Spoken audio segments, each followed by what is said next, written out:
All the magic happening. Started. Right. Good morning, everyone, and welcome to the first meeting of the Nottinghamshire Local Pension Board of the municipal year 25-26. I'm the clerk to the meeting, Noel McMenamin, and the first task I have under item 1 is to invite nominations for the position of chair of the board. Can I invite nominations, please? Hello. From members. I nominate Tony. Tony, yeah. Is that seconded? Yeah. Yes, thank you. Are there any other nominations? No? Very good. In that case, Tulani is put in the position of chair for another year for us. So congratulations, Tulani. And if you care to start proceedings for the remainder of the agenda. Thank you. Well, thank you very much. Hello and welcome, and thank you very much for your vote. It's great, and thank you for your confidence in me. All right, so shall go straight on. So I'd like, firstly, I think it's Noel said, to welcome you to the pension board meeting for this municipal. No, it's not even a municipal year, is it? Yeah, 25-26. 25-26. Yeah. I'm delighted to welcome Alistair Knox to his first meeting of the board, and we shall start with a round of introductions. I think. Stop that side. Okay. Lady first. I would last like to be last. Okay, I'm from Mansfield and I am a deferred member rep. I'm Joanne, I work for Nottinghamshire Council and I'm the small employer representative. Alistair Knox, new member. Not quite sure what I'm getting into, but happy to help. I'm a pensioner and have been for about 10 years or so. Pensioners, it's amazing. Welcome. I'm Sarah Stevenson. I head up the Business Services Centre. One of my areas of responsibility is pensions administration as the administrative authority. I'm Sarah Marshall and I'm the senior practitioner on the pensions admin team, and in a little while I'm going to give you a bit of an overview of the team and the work that we do. Mark Eppenstall, good morning, a union representative, GMB. Oh, Tulani Molefe, and I've been on the committee for a while. Almost. Noel McMenamin, the clerk to the meeting. Councillor Dr. Imran Jalil, representing Nottingham City Council. And Jo Toomey, pension from Governance Officer. Great. So shall we move on to the second item, which is the minutes of the last meeting held on the 3rd of April 2025. Can I ask committee if we can agree the minutes? I'm sure we've all had a chance to read them. Are we happy to agree? Yeah. Oh, that's great. Right, the next item is membership. And for this, I ask the board to note Alistair's Knox appointment to the board. And I will, if you don't mind. I think you've already done it. But if you could just let us know a little bit more about my background. Yeah. Okay, well, after university, I joined Courtaulds, a big textiles operation that used to be quite common in the area. It's virtually disappeared now. And then after 20 years there, I joined Nottingham Trent University, teaching and research. And in the fashion and textile management area, which is what the link is with Courtaulds, if you like. I've done things like chairing a trade association, ASPCI, school governor, that sort of thing. And I just thought when the Joe's invitation came round to volunteer, well, there'll be loads of other people. I'll stick my name down because I know it's and blow me. So here I am. And thank you very much for the opportunity to help and serve. You're welcome. You're welcome. And following on from that, thanks. I'd like to thank Sarah and Joe for addressing the board membership and for. So next item is item 4, which is apologies for absence. Yes, we have apologies from Councillor Wendy Lukács, who's the County Council representative on the board. And I understand that Kieran Guilfoyle, our investments officer, has also tendered his apologies for today. Oh, thank you. Right, next item is declarations of interest by members and officers. So do any members or officers present have any disclosable pecuniary interests to declare? Next one is, do any members or officers present have any private interest, pecuniary or non-pecuniary, to declare? Thank you. Well, we shall swiftly go on to the two Sarahs. And we shall now receive a presentation on the work of the Pensions Administration team. I'd like to invite Sarah to introduce the items.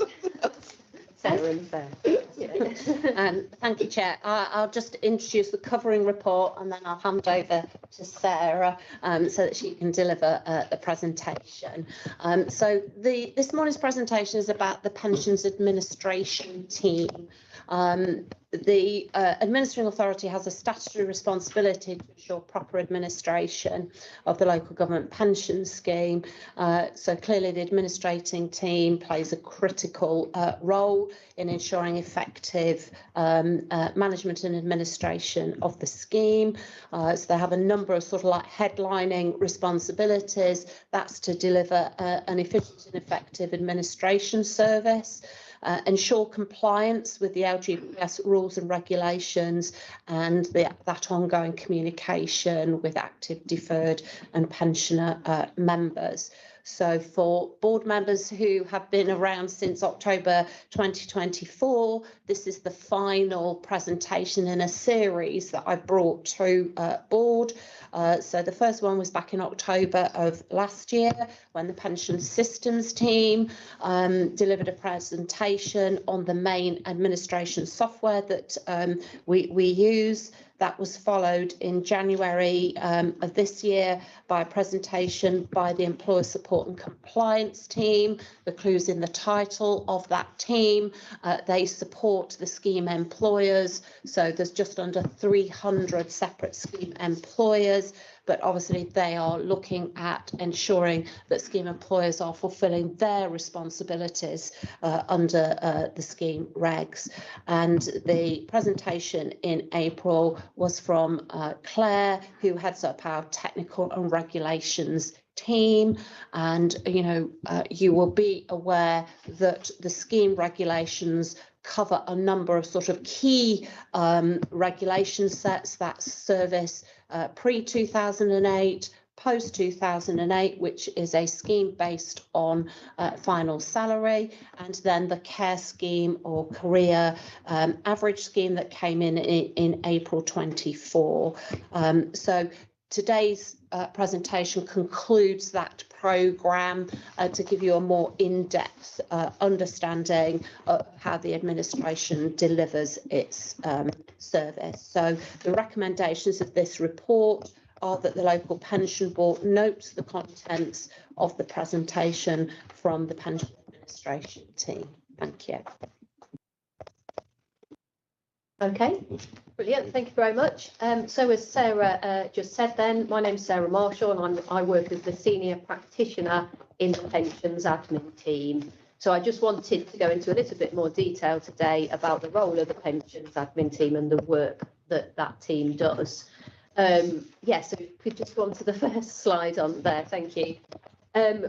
Right, so really the pensions admin team's role is to undertake the nuts and bolts, if you like, of the administration work for the local government pension scheme for all our members of the Nottinghamshire Pension Fund.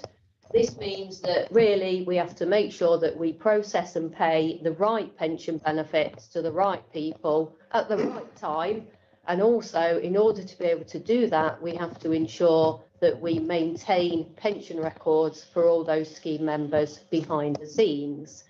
So the team itself is made up of me as the senior practitioner. There's 3 other practitioners who work across the team, and then there's also another 24 members of staff across the team who work across 2 different levels. So as you can see, it's quite a large team dealing with the administration function. The processing of pension benefits is done through the Civica UPM software system, as Sarah mentioned in the introduction. So we do all of our processing work through that system. Yes, sorry. What does UPM stand for? I think it means Universal Pension Management. Yes. Okay. Yeah, we do have a lot of these little jargony acronyms as we go along, so I'll try and explain what they are. So you'll already be aware, I'm sure, of the size and the makeup of the Nottinghamshire Pension Fund, and there are some approximate numbers of the different types of members there on the slide right now. So around 50,000 active members, around 56,000 deferred members, and 48,000 pensioners. But it's really a snapshot. It's changing every single day. There's movement all the time. So it just gives you a bit of a flavour for the size and the makeup of the fund. Okay, so can we just go to the next slide again, please? So in terms of the arrangement of the work across the pensions admin team, all our processing work is arranged around activity areas, and some of the main ones are mentioned on the slide there. So clearly the key priorities in terms of pensions administration are the processing and payment of retirement benefits, the calculation of pension estimates to be able to do that, and also the payment of benefits to dependents and survivors in the event where our scheme members unfortunately die and then survivor benefits become payable. So obviously those top 3 things on that list are time critical and are our key priorities across the team. So some of our more experienced staff members are prioritising work and undertaking that work constantly. Slightly more behind the scenes, we also have a lot of activities and a lot of work arranged around people leaving the scheme with an entitlement to a deferred or a deferred benefit or a refund of contributions, depending on their circumstances. People are also transferring benefits into and out of the scheme along the way as part of their own pensions journeys, and also moving around possibly across pension funds or across different employments, which means that we have to maintain the aggregation of their pension records. So those later 3 things are more slightly behind the scenes, but if they don't happen, then the other things can't happen at the right time. So all of the things are important, but we have little clusters of teams around the different activity areas. That's how we sort of manage our workload. Yeah, if we could just go on to the next slide as well, please.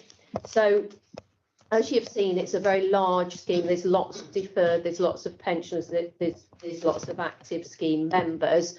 And when it comes to actually calculating and processing and paying those benefits, as I'm sure you're all aware, it can be very, very complicated. And of course, everything we do has to adhere to the local government pension scheme regulations. So the guys in the pensions admin team need to be have quite specialist knowledge on those regulations, also about the history of some of the changes along the way, along with some of the different protections that have been introduced at different times, and also an awareness of other related guidance and regulations. So for example, it could be related to tax or to the due diligence we have to apply when people may want to transfer their benefits out.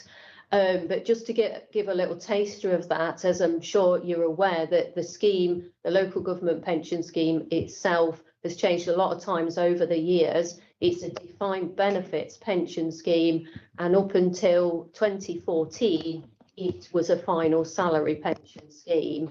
So the rules changed in 2008 and again in 2014. And up until that time, essentially, pension benefits were worked out based on the two main ingredients, if you like, of pensionable service accrued and final year's pay.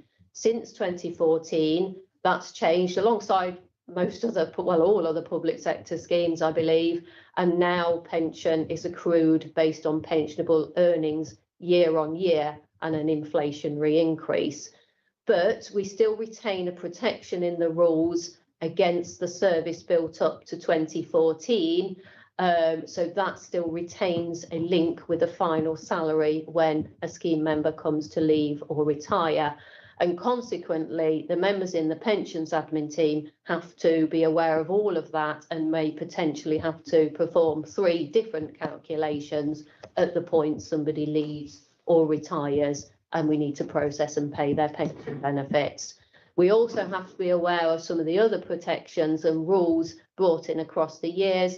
A couple of examples being the old 85-year rule, which I'm sure you may have come across, and all its complications, along with the McLeod ruling, which I'm not going to start talking about here, but is a subject which you may have come across and which it has become quite complex for us to ensure that we operate that and manage those protections brought in by that legal ruling. We also have to apply the options that people have around AVCs for those people who undertake additional contributions through an AVC provider. But ultimately, the key point I wanted to make is the complexity across all of those different periods of membership that the guys on the pensions admin team have to build up and retain knowledge of in order to be able to ensure we accurately calculate benefits consistent with the rules of the scheme. Okay, yeah, if we could just go on to the next one. So just moving on from that slightly then, because of that complexity, the resources on the team are arranged according to that. And we have a real mix of experience across the pensions admin team. As I said before, it's quite a large team. There's some of us, such as myself, who are getting on for being here 30 years, working in various jobs within the pension admin function. Other people have been here for less than a year. So it's a constantly learning and changing team. People are continuously learning new things and training. And even when you think you've learned it all, another rule change will come along and you're learning something new. So you never, ever stop learning new things. Obviously, the rules and regulations change as we go along. Other things crop up that we have to take into account, like obviously, as I mentioned, cloud provisions as well. So there's loads of different people in the team and a big mix of age groups and a big mix of experience. Training happens within the team as people work through and progress through different areas around those activities I mentioned before. So people may start processing leavers, they may go on to process retirements and survivor benefits, for example. They also attend LGA courses, either face-to-face or online, so that's all part of it as well. So there's a bit of a mixture between training on the job within the team and training sort of from external sources.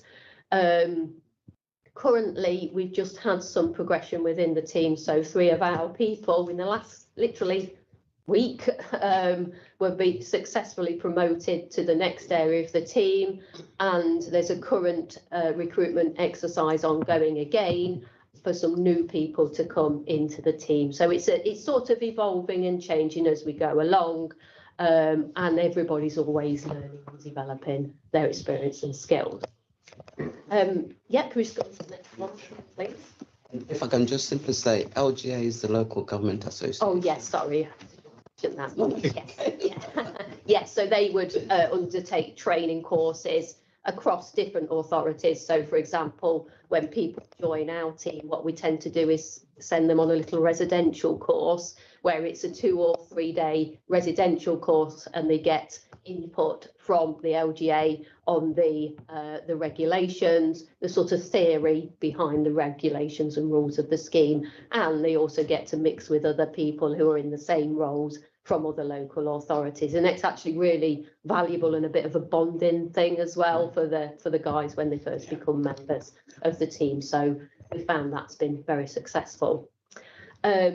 And just moving on from that slightly, over the last 18 months, we've actually just finished, as of yesterday, 1st of October, we've just got to the end of a very successful apprenticeship programme across the pensions admin team. So in January 2024, we recruited 4 apprentices into the team, and their qualification they were working towards was a pensions workplace level 3 apprenticeship as an 18-month programme. I believe that's equivalent to an A-level standard qualification. So this was done through an apprenticeship provider called MBKB. I'm afraid I don't know what that stands for, but they were the third party that did the qualification side of the apprenticeship. So those 4 guys came into the team alongside working towards this qualification. So it's a mixture between learning operational skills on the job and having modules and assignments around the wider context of pensions workplace administration. So we were able to support them with that and also ensure that they spent time with different areas across the team, or indeed they had some time with the investments team, for example, when they had a module to complete around the investment side. So it's been really successful, and they've all achieved merit grades across the board, which is a really great achievement. And in fact, in the latest recruitment exercise I was just mentioning, one of those people has actually been promoted to the next level of the team as well.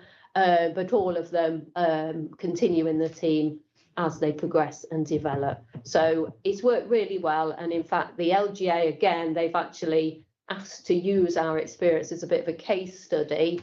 So we were asked to have a little chat with them around how it's gone and some of the experience we had and some of the successes. And I understand they're going to use that in some of their sessions with other authorities, just to say, well, you know, this worked for Nottinghamshire. And yeah, to share that. So maybe if they wanted to go down the same route, but we have found that's very successful, and it's great to get people in at that level, and then they've got that basis for further learning throughout the team. So we would look to that route again as well, given the success that we've had. Okay, can we just go on to the next one as well? So I mentioned before about the constantly changing turnover of the makeup of the scheme. So people are joining all the time, people are leaving all the time, retiring, transferring, and so on. So it's a constantly changing area.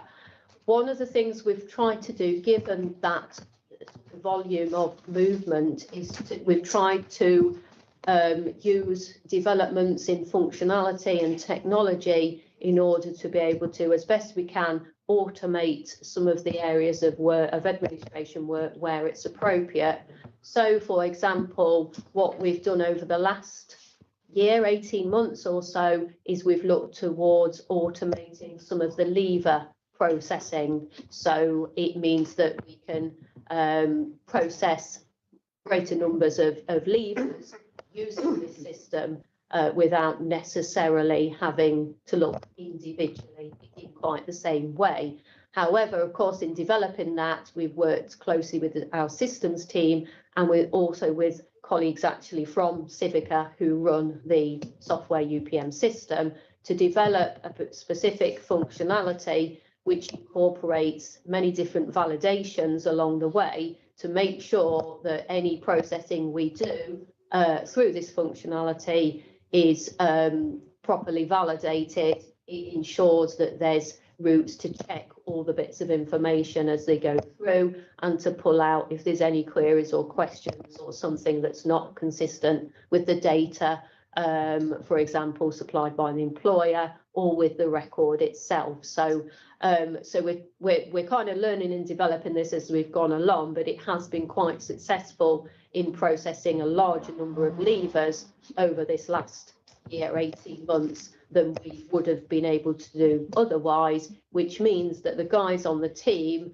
have slightly more time to look at the more complex cases, which, as I mentioned, do come up, and to obviously focus on that work with the highest priority where there's a direct impact on the payment of benefits to scheme members.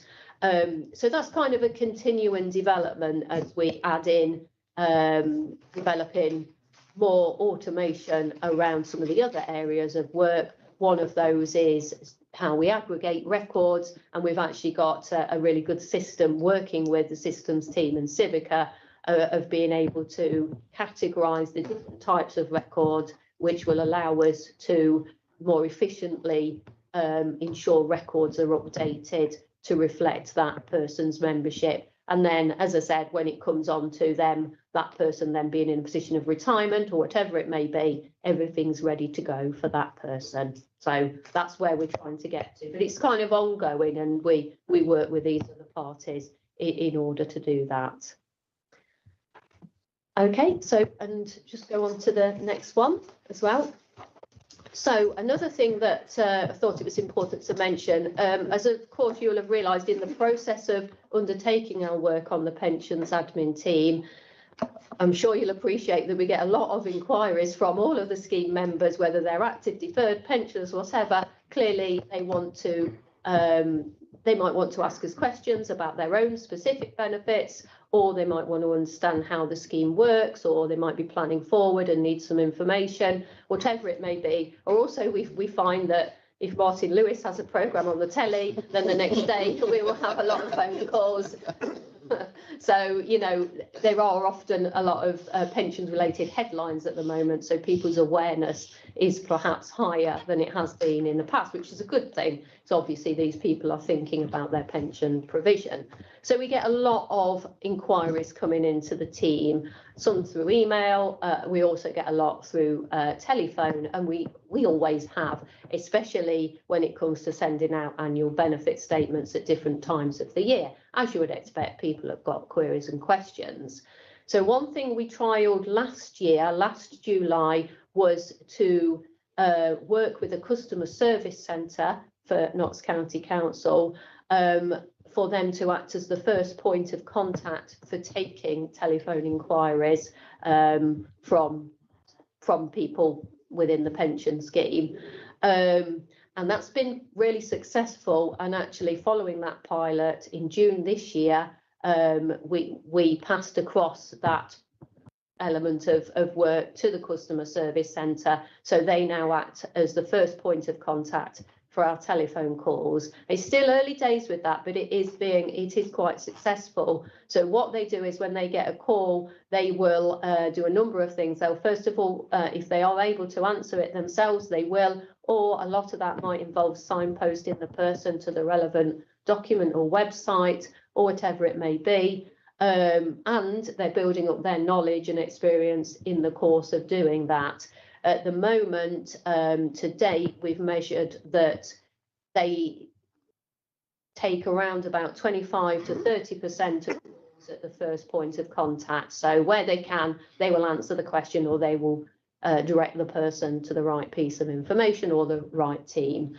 Where they can't answer that question, and obviously, as you can appreciate, sometimes the questions are individual or quite complex, and therefore what will happen is a request will come into the pensions admin team, and they will then go back to that person within a certain time frame. But at least then when a member of our team, the pensions admin team, goes back to that person, they can be in a position of investigating the person's record and perhaps ask questions, or they know exactly what the answer is. They can look into it before they go back to that person. So it seems to be working pretty well so far. Still quite early days. We have ongoing review of that all the time. We've got a meeting next week to assess how that's been going on both sides.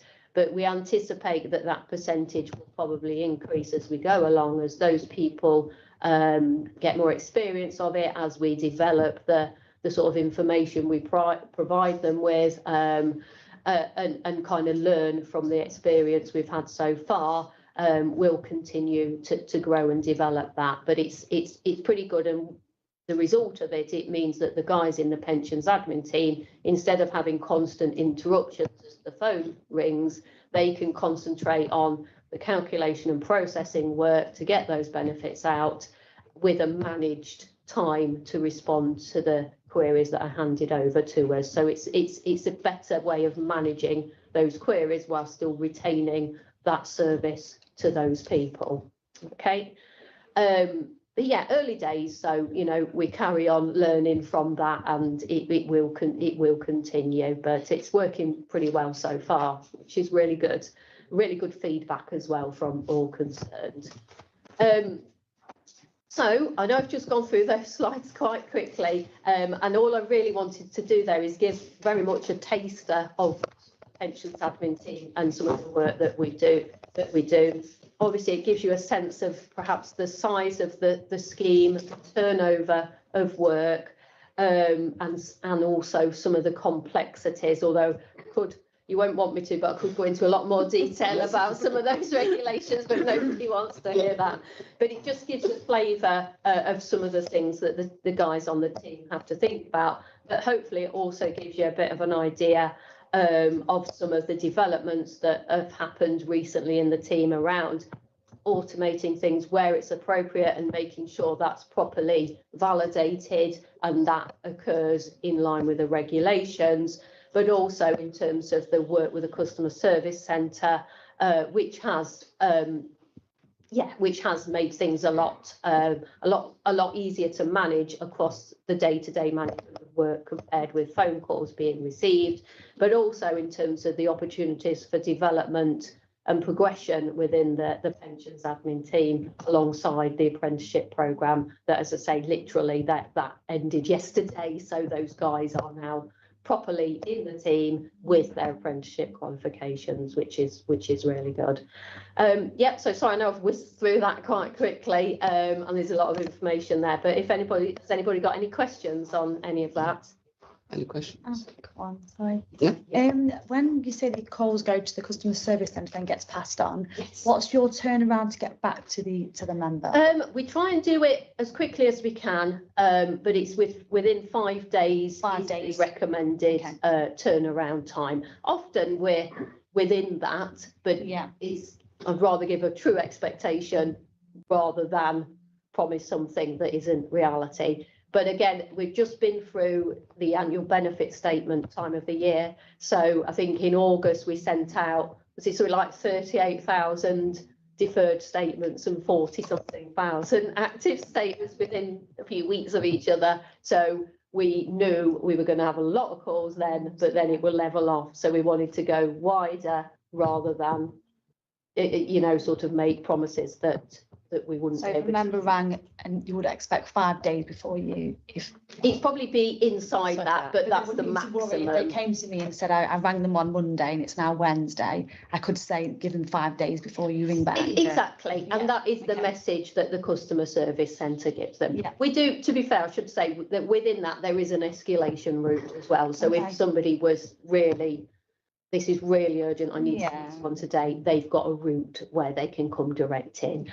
But most questions, especially when we're talking about the statements that have been sent out, they're thinking, oh, can somebody just explain what this means? Or maybe I want to ask for an estimate or whatever. So it's not necessarily 5 days is usually, The most. yes, appropriate for the majority of Yeah. the questions. In the knowledge there is that escalation route as well. Yeah. I think sometimes, sorry, after you. No, I was going to say Go to that the chair. sometimes people take, and I've had it in the past, where people take 5 days as 5 days, but it's actually 5 working days, isn't it? Yeah, that's it. And then, as I say, in a lot of cases, they actually get a call the next day or the day after that. But we prefer to go to the wider edges of it rather than people worry, why haven't they rang me yet? Alistair? yeah, I was going to just mention that. I think you do an incredible job, given that there are, 290 employers and 165,000 members. So, There's a lot. and you've got a relatively small team, but the question was relating to, obviously a lot of the IT is out at Civica. Do you have your own IT experts within your team that link in with Civica? Well, there is one of the other teams within the pension area is the systems team. So yes, they are. There is a specific team that work directly or more directly with Civica, with the people at Civica, and their main role is about supporting the Civica UPM system. So they're constantly working with Civica around the actual system. So they're parallel with your unit. Yeah, well, they're part of the pensions function, I guess, but their role is that's Yes, right, of course. I'll just add a bit to they that. did come to one of these, didn't they? But I think that's probably before They came in October of last year. So there is a small pension systems team who, as Sarah rightly said, they are the interface into Civica.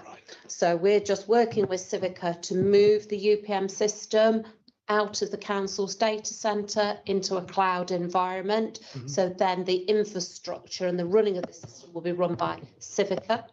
Because that's the direction of travel of systems, cloud-based, software as a service. There is a small interface with the council's IT department, but that is gradually diminishing over time because it'll be that direct relationship with Civica. So we have a programme of bringing on other modules. So as I said, we're working to move it to a cloud-based solution. We have been working also to upgrade the employers portal. So there is an online portal for employers. It's only been used by about 6 employers so far. Once we've upgraded it, then we will have a programme to roll that out so that we gradually are moving all of our processes into digital delivery. Mark? Sarah, thank you very much, found it very useful. That's all right. I too think as well, you've done a great job for the team that you've got for the membership. You spoke about complexity of the calculation, so obviously there is going to be the odd occasion where there's mistakes. Can you just talk us through the complaints procedure and do you get many complaints on if there is a procedure, what the timescales are for getting back to people? Okay, yeah, sure. I mean, yeah, we have a lot of inquiries about how has my pension been calculated, that kind of thing.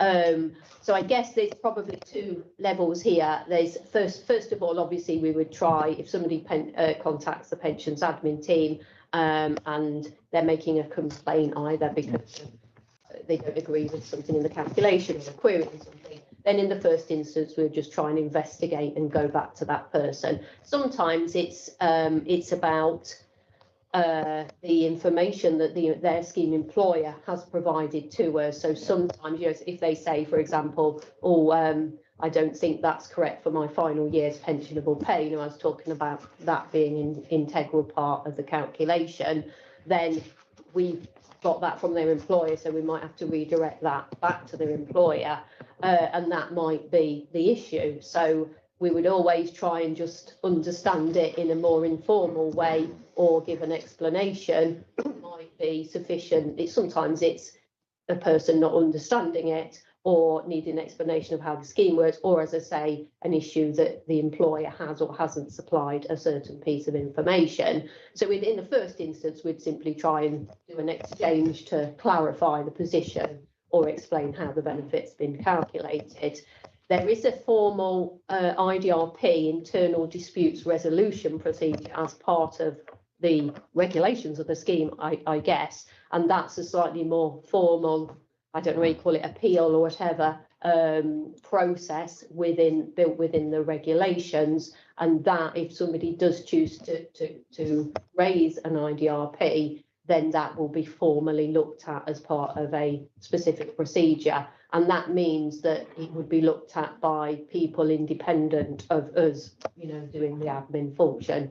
And quite rightly, they want somebody looking across it to understand, is there any issues or is something not within the regulations or whatever it is, and that would be more of an independent review. There are 2 stages as well within that. So again, I think it escalates to another level, doesn't it, if it gets to the stage 2 part. But in terms of my role in the pensions admin team and my team, in the first instance, we will literally just try and explain to the member the scenario, and I would say 9 times out of 10 that's the gist of the issue, rather than it becoming a formal IDRP route. There is that option, and sometimes people are doing that for wider reasons. I don't know, or there might be some issue with a transfer or something like that that may or may not have been related to their employer, or all sorts of different things. So it would be fully investigated at a more independent level if they pursue that route. And that is part of the rules of the scheme, that we have to have that route in place. Yeah, Thank you very much. That's all right. I just add a little bit to the IDRP process then. Everything Sarah said is correct. So I sit as a stage 1 adjudicator for the administering authority. So complaints come in, and people have to formally, write in about an IDRP. We will then look at it, because stage 1 is either coming to the administering authority, or it needs to be dealt with by the scheme employer. So, for example, somebody who may work for city transport, they may felt that they should have been granted ill health retirement. The decision of the employer is not to grant them that. They then write in to the admin authority. We will push that back to the employer, because stage 1 is for the employer to review. So Joanne will have somebody nominated, as would the city, who's their independent adjudicator. As Sarah said, they look at it independently. This is about looking at has the regulations been applied correctly and reasonably, not for the person saying, I don't like the outcome, because that's often what they don't like, the outcome. Therefore, they think if they complain, they'll get the outcome that they want. So stage 1 would give a decision. And that could be that the decision of the independent adjudicator is that the employer should look at that ill health retirement again. It may well be that they don't think the regs have been applied correctly by the admin authority. So we will do our stage 1. We will give a judgment. The member then can progress to stage 2. Because they don't like the outcome from stage 1. So they go to stage 2, which comes always into the administering authority. So Tamsin will lead on stage 2s. Again, it's looked at by a second person, and again, a judgment is made. Then it's up to the complainant then, if they don't like the outcome of that, they can then go to the ombudsman themselves. The ombudsman will look at that case. They first of all make a decision as to whether or not it's a case that they can investigate and action. They would look at that. Sometimes they will come back to the adjudicator and say, almost like a form of mediation, that type of thing. And then the ombudsman will give their judgment, and that could be that they support the complainant, and then they issue a direction through to either the admin authority or to the employer. They sometimes do award financial redress for inconvenience, distress, that type of thing. But it is a very, very thorough process. I think we're seeing more and more people complain for a whole host of reasons. And I think often Sarah and I will be having conversations around if people, for example, they filled in a retirement pack And then when we pay out, they say, oh, well, that's not what I meant. And we said, but we've followed the instructions you've given on your retirement pack. And it's really clear that once you sign that pack, that's what's going to happen. So what we've tried to do is when those things have cropped up, we said, okay, so how do we strengthen that wording? How do we close down any loopholes? So we've just made a couple of adjustments, haven't we, to the retirement letter, the wording to align with the pack. So we try and nip it in the bud before it happens. And look. And often people, they'll say that they've rung us. Well, actually, you know, we've got a very, very detailed admin system. Actually, we do know whether you've rung us. And actually, we've often got a telephone recording of the call as well. So we do listen back to those things. So shall we say that some people can be economical with what they say has happened? Yeah, but also we do make mistakes because we're human. Yeah. And it's a complex, sizable scheme.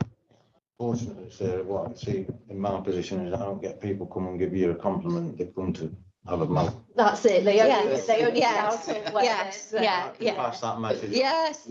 There's a robust process in place. Absolutely. That Yes. gives me confidence that I can say, look, everything's looked at in detail, etc., etc. Yes. And They still don't like the outcome. Let's say. But yes, they know it's been investigated at an independent level as well. no disrespect to my members, but I have got some challenging individuals. I think we possibly would agree with you that we have challenging members. I think there's just a small point that you asked that's been missed. So the actual timescale of those different levels. Okay. I know we have definitely done this in our training, but there's like 3 weeks, 6 weeks, 12 weeks. 2 months. Well, I can't remember which one applies to which. Right, so stage 1 member, if they wish to initiate an IDRP, so for example, they don't agree with their retirement figures, what's been paid, they've got 6 months from payment to initiate a complaint. The adjudicator then has 2 months in which to respond, because often there's a lot of investigation needed in these cases. So if I think about my sort of approach, you know, and again, I sometimes have dealt with a complaint at an earlier stage, so I then would express an interest and step away from that because I can't act independently. But you know, I'd be talking to Sarah, ring Sarah or any of the other team and say, okay, so what have we got on this member on the record? What is it? What's your view of it? We may be looking and delving deeper into the regulations as well. Sometimes we will take legal advice as well. The Ombudsman's website holds previous judgments. So I would always, you know, do research looking at what's the line the Ombudsman takes in these types of cases. Clearly, you're looking at it on a case-by-case basis. But for example, one that's I've dealt with more recently, somebody was complaining that they hadn't received a death grant on the passing of the main member, but actually that member's membership was over a period of time where the death grant was only payable within the first 5 years of receipt of pension. So that is really clear. The reg is really clear as to what the person's eligible for. So obviously go back with that information. Member doesn't accept it, they go on to the next. And actually in that particular case, the stage 1 and stage 2 judgments are virtually word for word because it's against the regs. Sometimes there is, shall we say, a more softer side to this, but yeah, 2 months to investigate and respond, unless as an educator you feel you need more time, and then you would write back to the person and say, I need more time, I need another month, 2 weeks, you may be requesting more information. They then get the stage 1 judgment. They then have another 6 months in which to raise a stage 2. Some of those come right through to that final day before they're submitted. There's one that's come in today. And then again, they will have 2 months to investigate. And then again, another 6 months if they wish to take it on to the Ombudsman. I'm aware that the Ombudsman has had a backlog in cases. They are probably 18 months to 2 years behind. Wow. So we just have had one come back to us where we as the admin authority are being asked for our sort of response, and that was submitted in 2023. Wow. So yeah, so it is a long process. And I think also in addition to the fact that the rules keep changing as well. So somebody might take an example of a ruling today, but meanwhile the ruling Changes all the time. that's it. Yeah.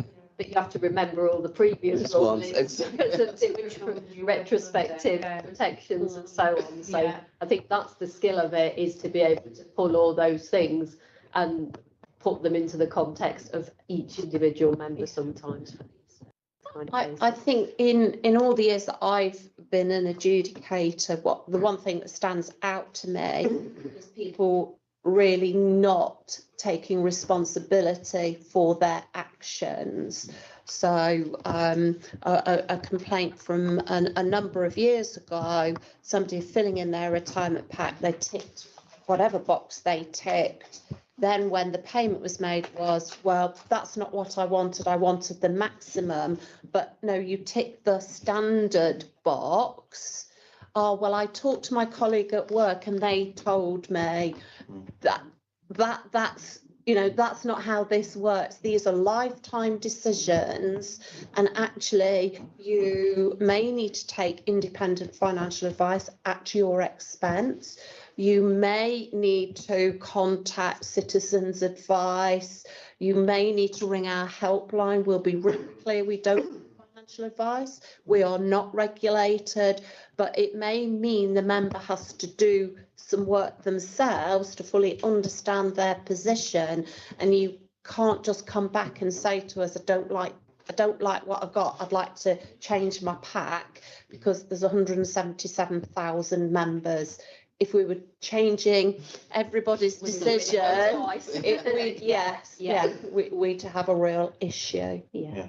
Without getting too complicated on this one, we spoke about not being paid enough. What happens if somebody's been paid too much? The timescale for the payment coming back in, and Yeah, what stipulation would you put on it? In terms of that, we are obviously obligated to put things right in the event that there has, for whatever reason, been some kind of overpayment. But we normally, in that scenario, we would work with that individual and their own circumstances to make a reasonable period over which to pay it back, because we would try and be fair to both. But I suppose as a rule of thumb, you would try and get it back, I suppose, reflective of the amount of time it was overpaid for, if you see what I mean, to balance it off. But equally, I think we would look at each individual case as it came along and consider the circumstances and the impact to that particular individual. But we are obligated to obviously recover the hit back because of the wider fund and, you know, consistency across all. I think the only exception to that has been the GMP programme, which has been the national programme where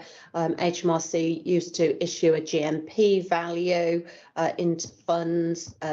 HMRC were closing down that sort of area, so there's been a big national programme affecting all funds where we've been reconciling records, and then we've had to correct members' pensions.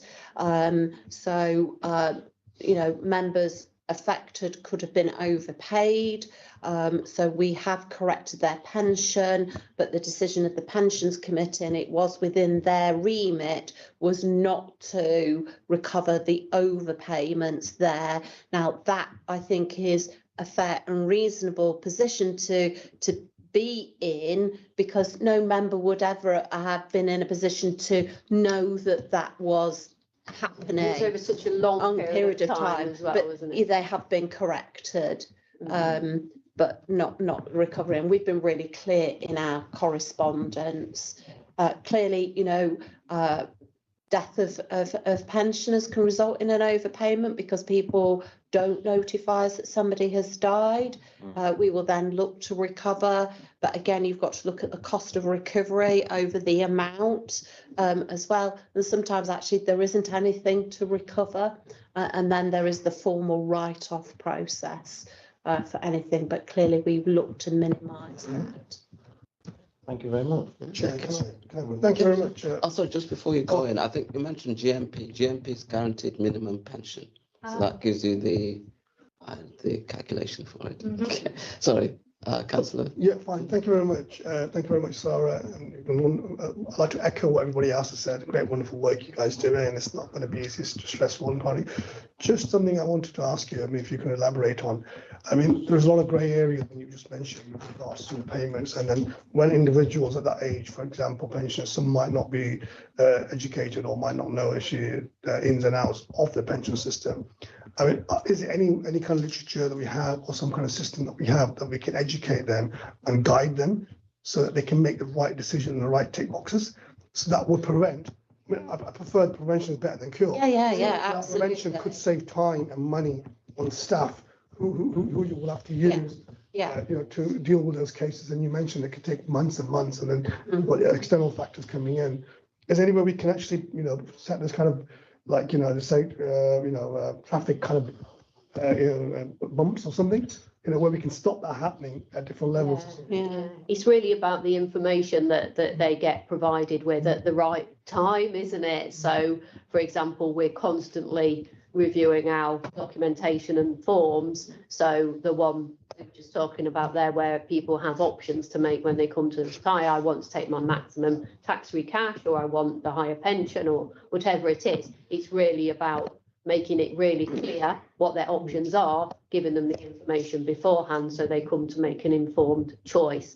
Equally, it's having guidance behind that, or website information they can link to, and indeed that opportunity for somebody to call up and ring a person when they come to fill out that form. Not that we're going to say you should do this or do that, but we can say, well, your options are this and this. If you want that option, then this is the box you tick in that particular scenario. So it's about making all those opportunities for them. In relation to that, it's getting that message through to them, but also not that message at that point of retirement, but a year before that, when we send out the annual benefit statements every year, and trying to make that a theme as we go out, as their journey of membership, as opposed to just right at the end when they come to claim payment. It is tricky because it is quite complicated, and I think a lot of them say, oh, my friend's got more than me, my friend's got less than me, or whatever. So you can't control all of these other things. And sometimes, like I mentioned before, obviously you get a programme on the telly with Martin Lewis, but sometimes it sets people off down the wrong road when it comes to it's about the state pension. When it comes to how we work. And actually sometimes people can get the wrong messages in the right way because it increases awareness, but it's about then matching that expectation to the reality of the local government pension scheme and how it works and what you need to do. So it's really about opening up that dialogue for as long as possible over that journey and at those key moments in time. I think the difficulty one with this one, because what you say about the complexity of the calculation, is trying to make that user friendly, and it is a difficult one. It's a real hard balance to me. A lot of members come to me and ask me questions, and I'll just say, well, have you read the booklet? Yes. Yeah. And then I'll point it back to them. Yes. If you're not sure about it, then come back to me. But please read it carefully. I think it's that lifelong engagement as well. So, I'm thinking of another case. Somebody came to us and wanted their pension, but actually they opted out years ago. Well, actually, there's again a responsibility for looking at your monthly pay slip, because on your monthly pay slip, it's quite clear if you're making contributions, and therefore if there isn't a deduction, you're not making a contribution. So, you know, and in actual fact, on the investigation, they had taken an active decision to opt out, and there was a form and there was an email from the person. And I think that's the bit about sometimes they forget, but I think it's that engagement From the throughout earliest. life. Yeah, from when Yeah. they first join their job in a local government authority, that's when it's really important to get that message It's out. much more like the process of communication needs to almost come from the employer, doesn't it? Yes. Well, the first step. absolutely, Yeah, the yeah. employer. And you know, when you say they opted out, like obviously at some point, was it when they started the job or at some point during the job, does the employer have an obligation to recheck that every year? Yes, so it's not Yeah, every yeah, year, or it's every every 3 years, auto enrolment, yes, Yeah. yeah. So And- would they then get auto enrolled in They the would, next but- year, and and then then they opt out again? opt out again. Yeah, Yeah. because some people have a cycle of it, but of Yeah. course there is the option for a 50-50 membership of the local government scheme. Yeah. So again, it's getting the awareness of that out to Yeah. people. There is a middle ground. If they're struggling with the contributions, they can still be a member of the scheme, but at the half rate, but they're Yeah. retaining all the protections around death in service and so on. So I don't know, the message is out there about that, but Yeah. when the auto enrolment stuff comes out, that's an important piece of communication. Perhaps three There's a middle years is ground. quite a long period of time for That's central government. in the sense Yeah. of some employments. Yeah. Yeah. I think again, this is the whole thing about retirement planning, and later on in today's agenda, you're going to have a presentation about pension dashboards, and that's the government's initiative.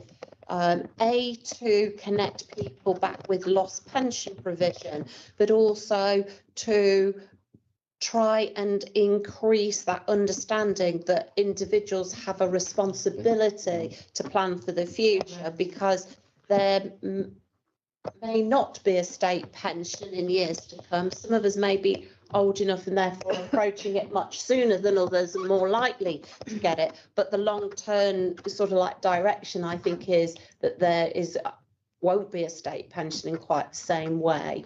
So I think, you know, GMB, obviously, you've always had David Castledine as a lead on pensions. So there are other routes that people can get support from. I think regarding this, the disappointing thing for me is the importance of this pension scheme, but it's only important when they want it. Yes, that's true. It only grabs your attention They don't look at it. certain times. So Yeah. I can tell you now, I know members that once they get the statement through, the yearly statement, they can just get chucked in a Yeah, yeah. It's way over there. It's, file. yeah. It's not on the forefront of your mind, is it? Yeah, yeah. But once again, thank you very much. You've given a good insight into how the extra department works. No problem at all. Yeah, Thank it's you. just a flavour of it, but Yeah. it gives a gist of Yeah. how it works. Can I just, sorry, it's half second, just, you know, with the text, the information you send to the individuals who are going to be pension, could we use more social kind of, you know, like it's social activity, social kind of media? 'Cause currently, I mean, if it's just text, they might not be able to read or. We don't send text messages. No, when I say text, it's written. Apologies. Oh, written, That's what I- yes, oh, right, Apologise. yes, yeah. Let me phrase it properly. Yeah. So is it possible we could probably, even on those letters that we sent out, have some links or something? So we could probably make a video or something, because there's a lot more, Yes, a lot more. we've got all of that on our website. There's some really good, like 2-minute videos that people can Yeah. get to, and especially at that point where they're just joining the scheme, it just brief overview of the scheme and main advantages or whatever, and getting the link to those things is really important. And people coming into the scheme are more likely to watch a 2-minute video than read a big booklet That's what I- about. Yeah, that's all there. You're right. Yeah. Right, I think that's it for the questions. If anybody's got any additional questions, please feel free to email them in for both Sarahs. But Sarah, thank you very much for your presentation, and a big thank you to the team and everybody for having come in and done their presentations for the last sessions that we've had. And really, I mean, it's a pity it's the last one, but I think we've all found it very insightful as to the things that happen behind. Behind the Uh, scenes. Yeah. Exactly. Yeah. That's it, yeah. Yeah.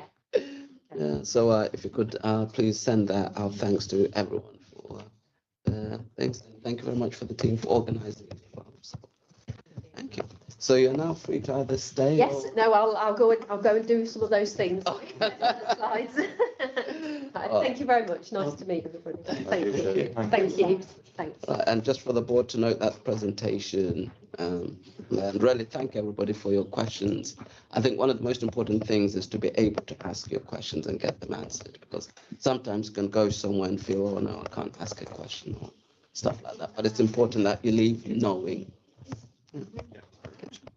Right, so the next item is the Pension Regulator's General Code of Practice compliance update. We'll now consider the report which updates the board members on the actions taken by the fund to ensure that it continues to comply with the Pensions Regulator's General Guide of Guidance. The recommendation on page 26. And the reason why sometimes I think for new people why we do the recommendation before the item is that you've read it, people should have read it, so the recommendation should not come as a surprise, and therefore it opens up the discussion. Okay, right, so can I have a seconder for that? Thank you very much. Okay, I'll now invite Joe to introduce the update.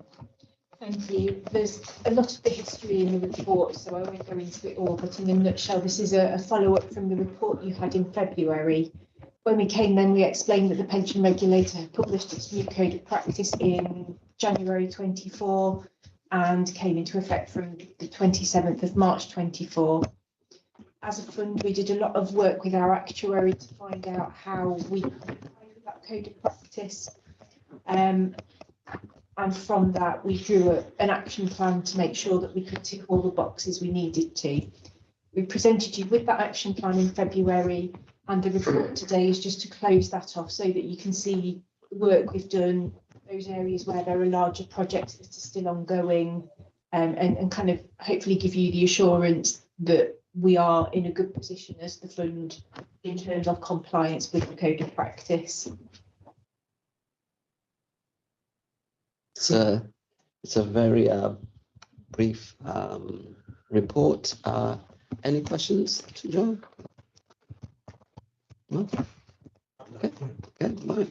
Thank you very much, Joe. And the note again is for noting and not for voting. So now we'll go on to the two substantive items, which is item 8, which is the Local Pensions Board Annual Review. We'll now consider the report of the Local Pensions Board Annual Review. And before Joe introduces the report, again, I'd like to propose the following recommendation on page 38.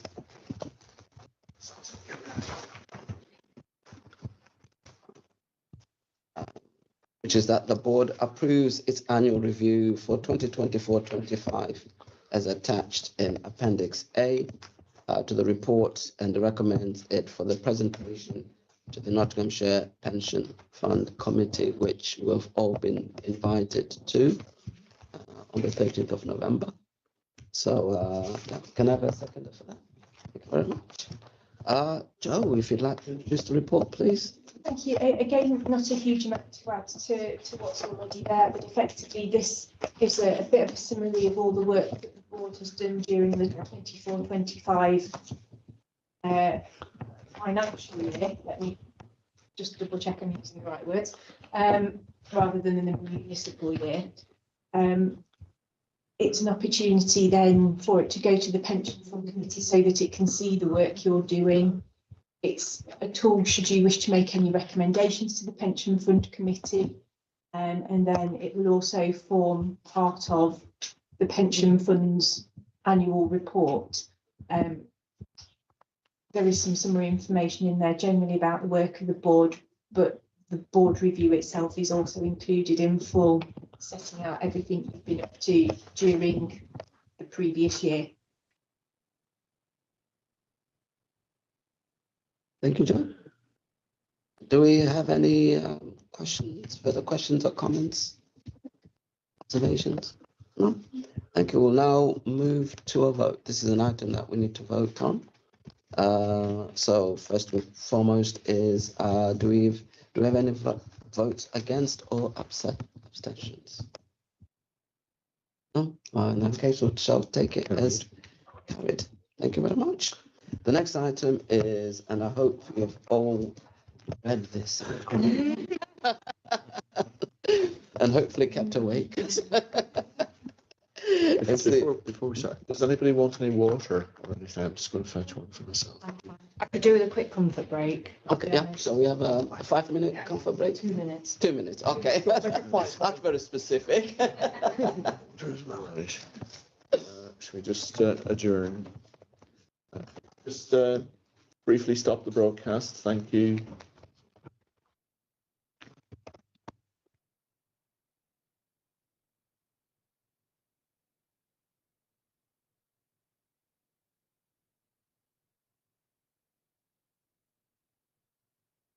And it's just Mark gets ready to come down as well.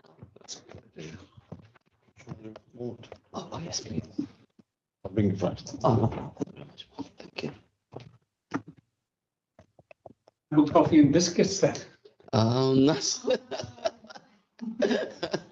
not had coffee and biscuits for Mm. probably 10+ years. Oh, right. No. Would you have allowed them before then? Would you?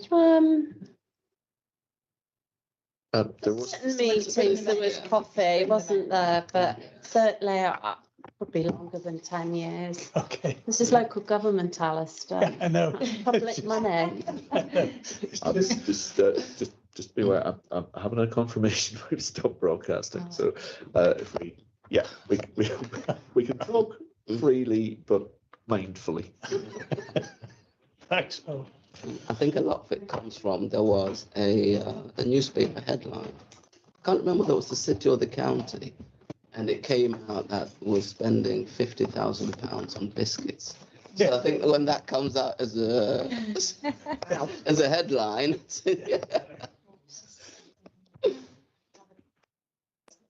Digestible, really. I was asked by the family, and I said, "Oh, I've dropped myself in this board thing." He said, "Yeah, Dad, what are they paying you?" I said, "Oh, it's an honorary thing." He said, "But at least there'll be coffee and biscuits." Well, there's water. There you are. it's corporation wise. Adam's Ale. Yeah. Yes. Yeah. I hope that hasn't made you change your mind. That's the other reason.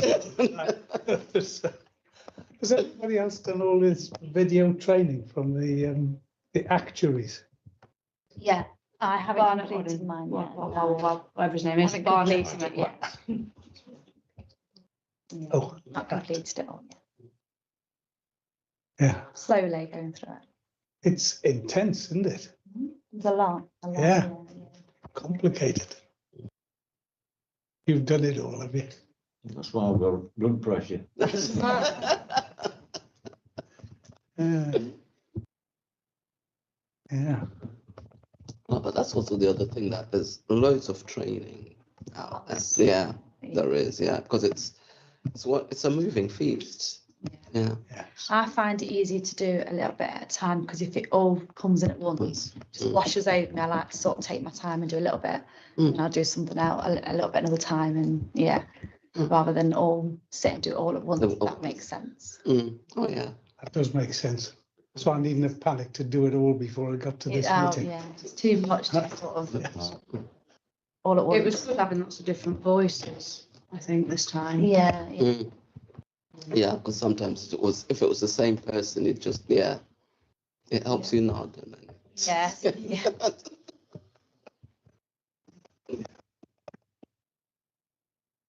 I was just waiting for it. Sergio. Should be with Sergio.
Item 9, the draft Nottinghamshire Pension Fund Annual Report 24-25. We will now consider the report which provides the board with the opportunity to consider and comment on the draft Pension Fund Annual Report before it goes for approval to the Pension Fund Committee on the 13th of November 2025. And before Sarah and Joe can start, I'd like to propose the recommendation that's on page 53, which is that the local pension board recommends that the Pension Fund Committee delegates authority to its chair to approve the annual report and accounts for 24-25, thereby enabling its publication in accordance with the regulatory requirements. It's a bit of a mouthful, but can I have a seconder, please? Yeah. Thank you very much. I'll now invite Sarah and Joe to introduce the reports. I'm sorry, it's me again, I'm afraid. Just Joe. Okay. This is something new for the board this year. I think normally you've had it much later on in the process. But because last year was the year of new things, we got some updated guidance on annual reports. And because of your role in terms of supporting the fund and meeting all the legal regulatory requirements it needs to, it obviously makes sense for you to have sight of the draft annual report before it gets published, before it goes to committee for it to consider, so that if there is anything that you would like to feed in, this is your opportunity. The way the report has been drafted, and I say drafted, it is still very much a draft. There's still bits that we're filling in the background. We're still kind of every day kind of chipping away at those requirements to make sure we're ticking all the boxes that we need to. We've kind of followed the structure that guidance requires, so that you get a very comprehensive overview of everything that the fund did in the 24-25 financial year.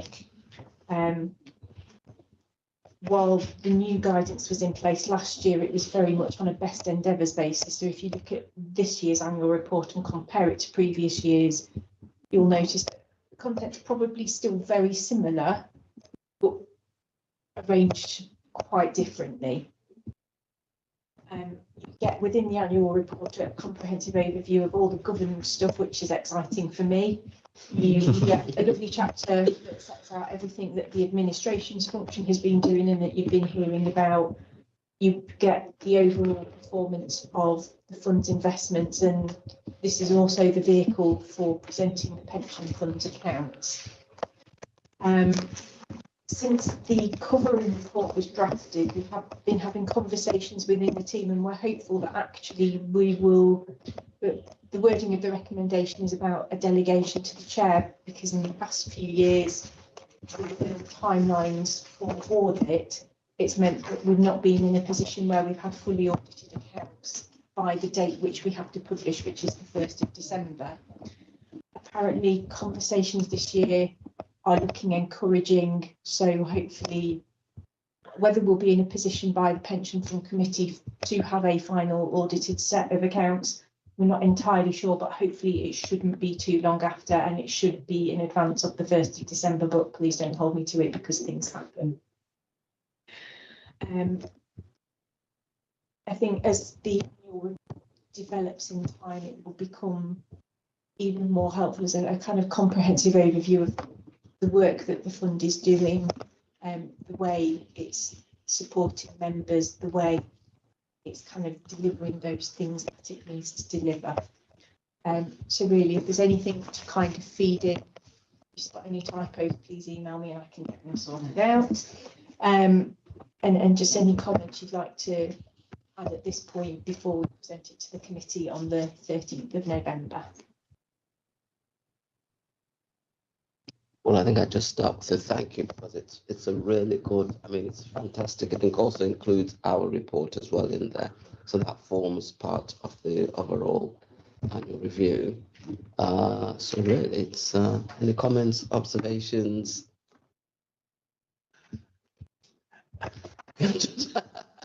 Yeah. I would know, you know, when a report is this big, 120 plus pages, you think, well, what are they trying to hide? And the one thing that, as a pensioner, I was interested in was, how effective the pension fund is being managed. What's the return?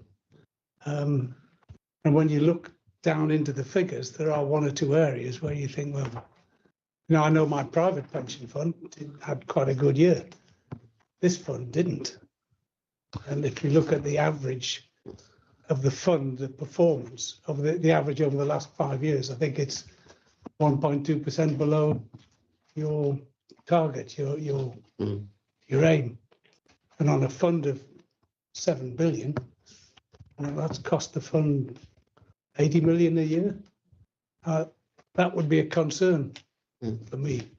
But I don't know whether that's part of what we do at this stage.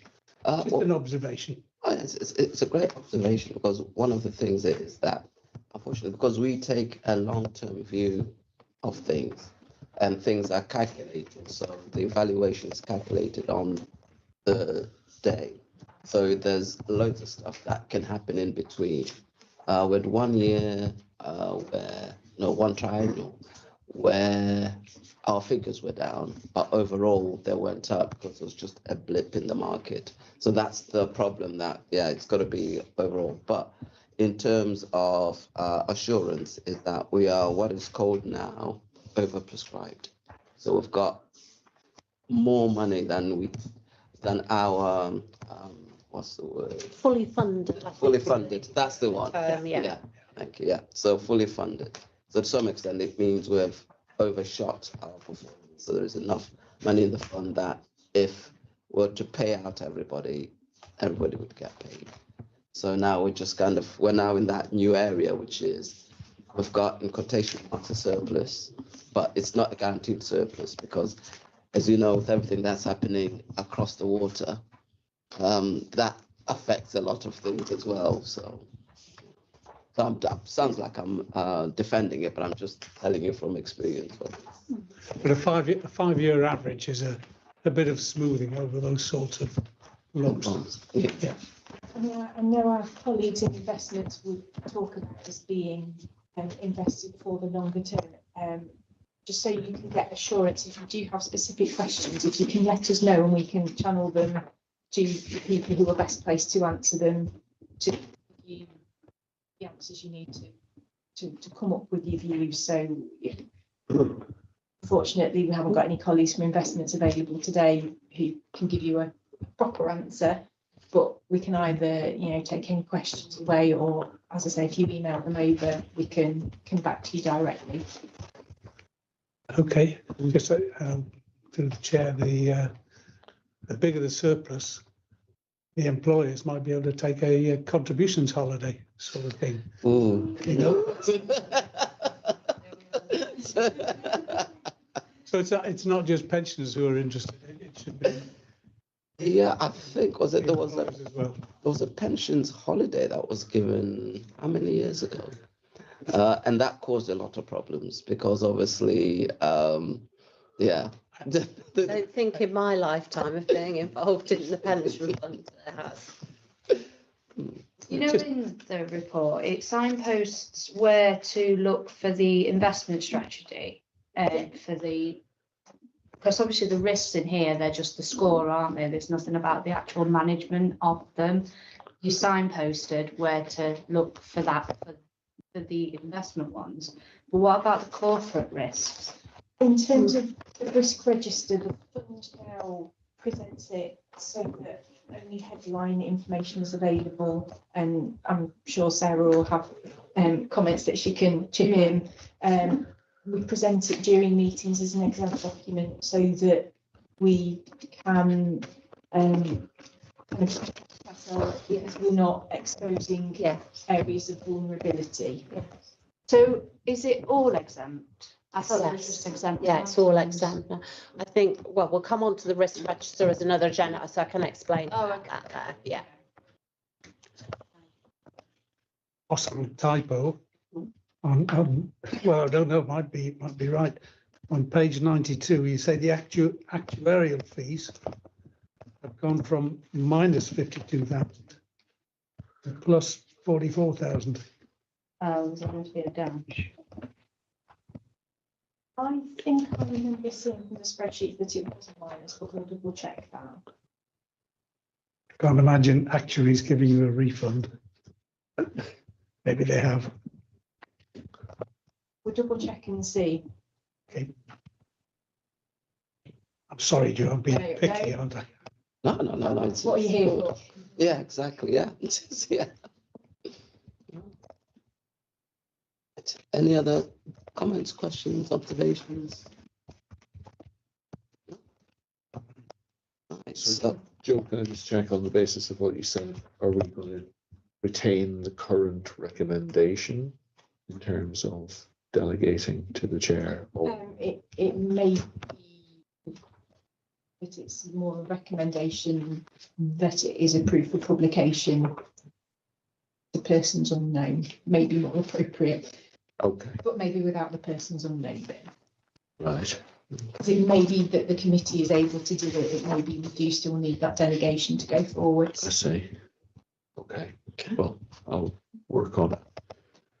Form of words, is that all right? yeah, that's fine. Thank you. Again, this is an item that we need to vote on. So do I have any votes against or abstentions? No? I think we'll take that as carried with obviously what was mentioned. So the next item is item 10, which is the funding strategy statement, engagement plan. This report will be also presented by Joe. So hopefully you've taken us through the water and before I hand over to Joe, I'd like to propose a recommendation on page 181, which is that the local pension board provides any comments on the draft funding strategy statement at Appendix A to the report. Do I have a seconder? Thank you very much, Mark. Joe, will you take us through the report, please? Thank you. We're currently in the process or midway through evaluation year. As part of that year, we will review our funding strategy statement in light of that valuation. So we're working behind the scenes with the actuary who are crunching all the numbers.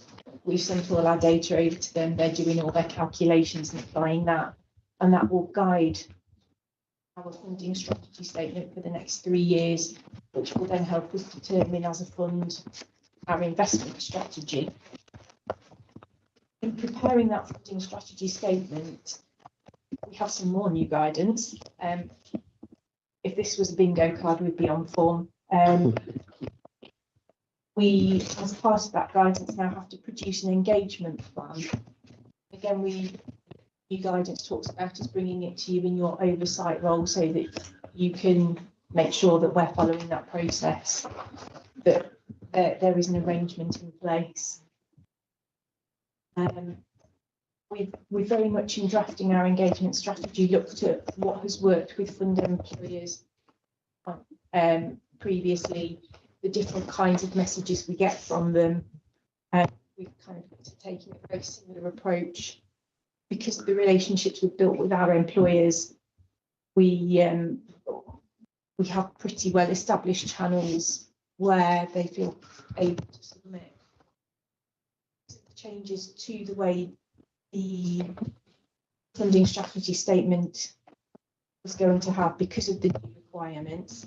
We've asked Barnet Waddingham to kind of provide a note to support any employers in looking at that so that they can understand what's new, what's the same, but we're doing it slightly differently because of the new requirements.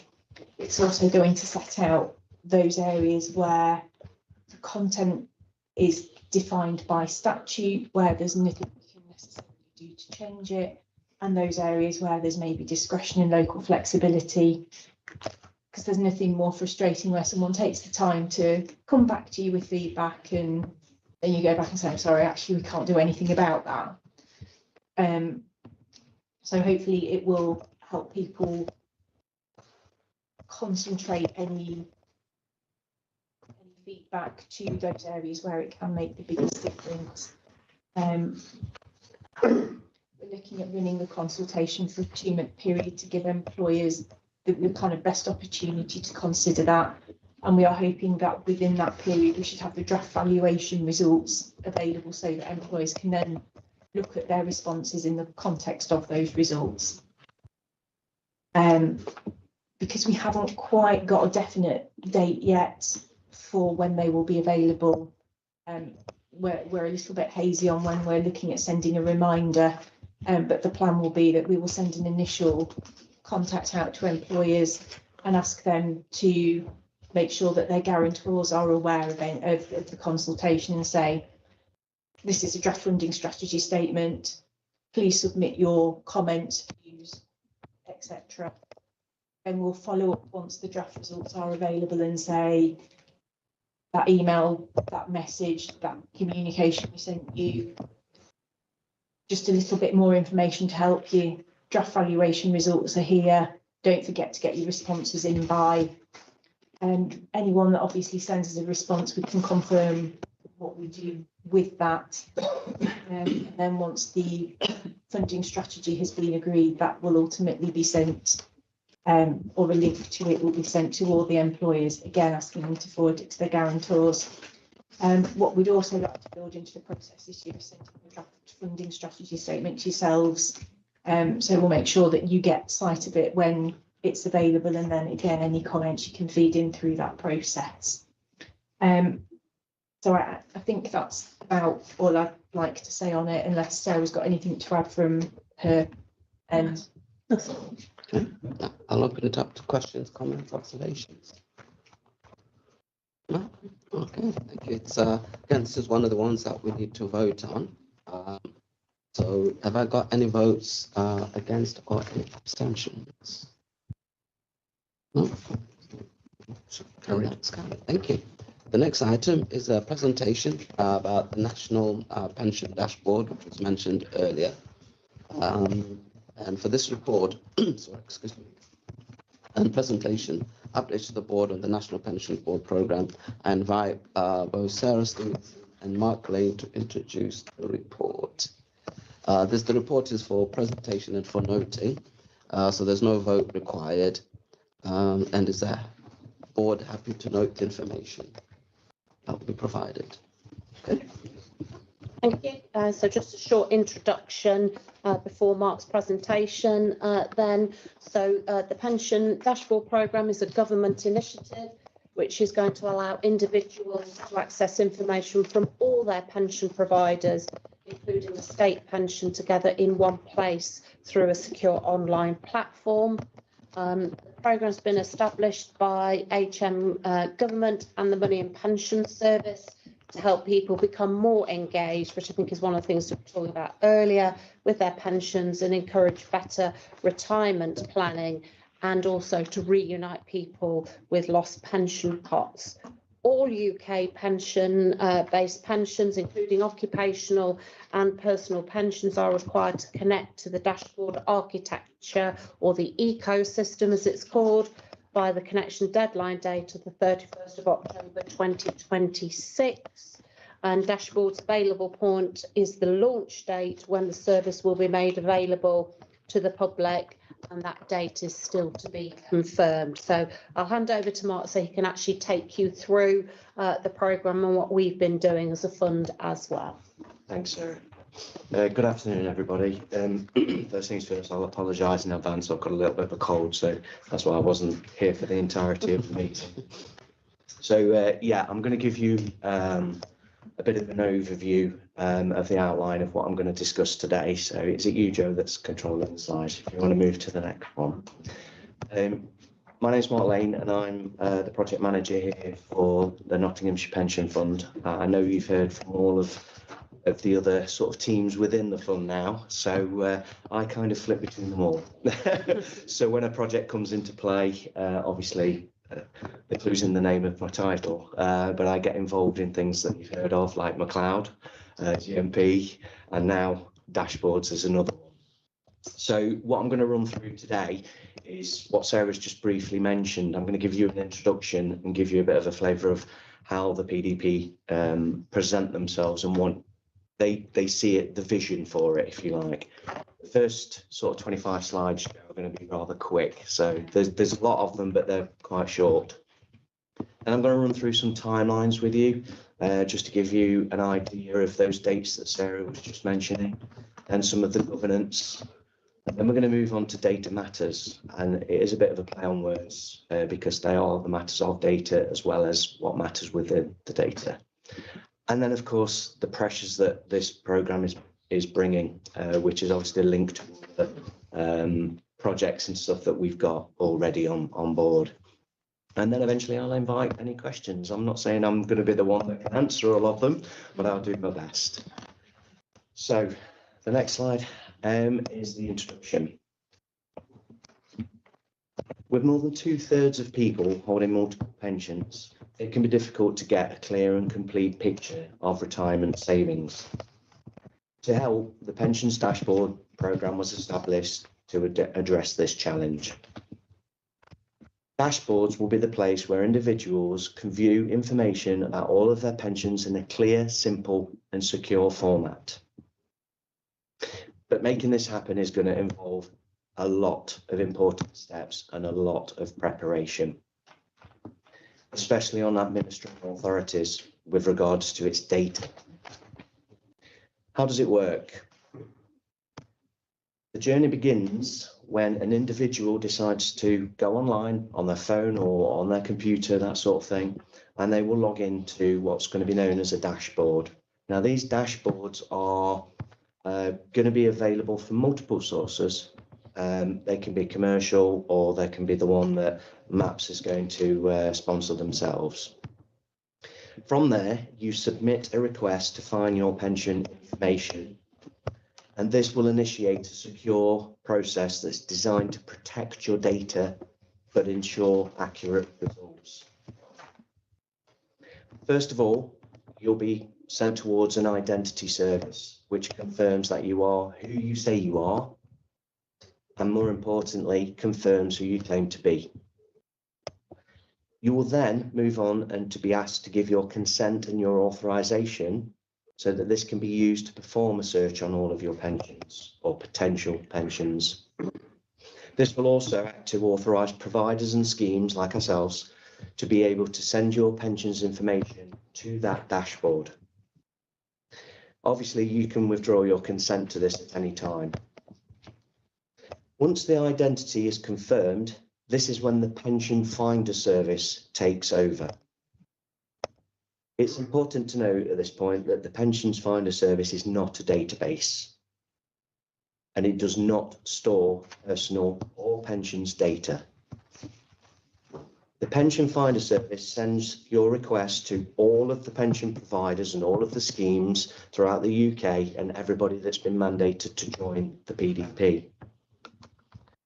If any matching pensions are found, it then returns what we call a unique identifier. This unique identifier is sent directly back to that dashboard, but it's all in the background. It's all techie in the background.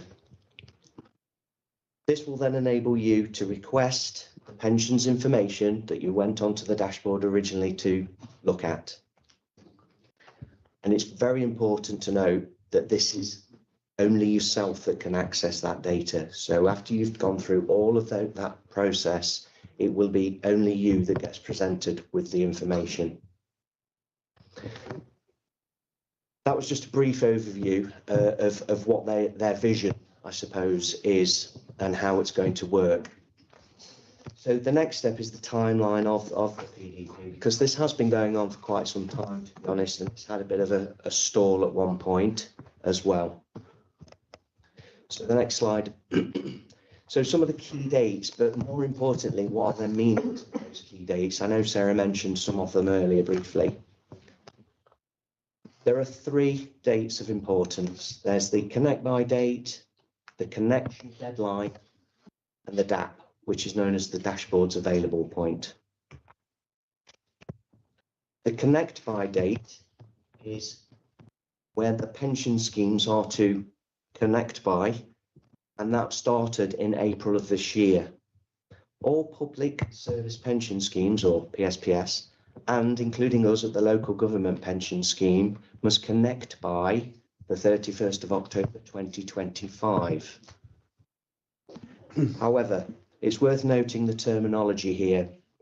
Originally, when the PDP first started, they used a term called a staging date, and this was to describe the pension schemes that were expected to connect on a varying sliding scale. It was very convoluted and very confusing. I think that's partially why they paused it for a while and reassessed it. But this was part of a phased rollout plan based on scheme size and type, and it was all staggered and they were all over the place. However, following amendments to the pensions dashboard regulations of 2022, which became amended in 23, the PDP and DWP shifted to use the term connect by in their guidance. The other date, the connection deadline, the reason they changed from the staging date and the terminology change was to clarify that the connect by date was part of guidance and not a legal deadline. And that was to avoid confusion with the now singular and legal term of connection deadline. And as Sarah mentioned, that is the 31st of October 2026. And that is now for all schemes. So they're basically what they're trying to do is encourage everybody to connect on a slide, you know, bit by bit, so that it's not all flooding the system. But then the legal deadline for everybody to be connected is next year. Moving on, the DAP. So the launch date in which the pensions dashboard will be made available to the public is known as the Dashboard Available Point, or DAP.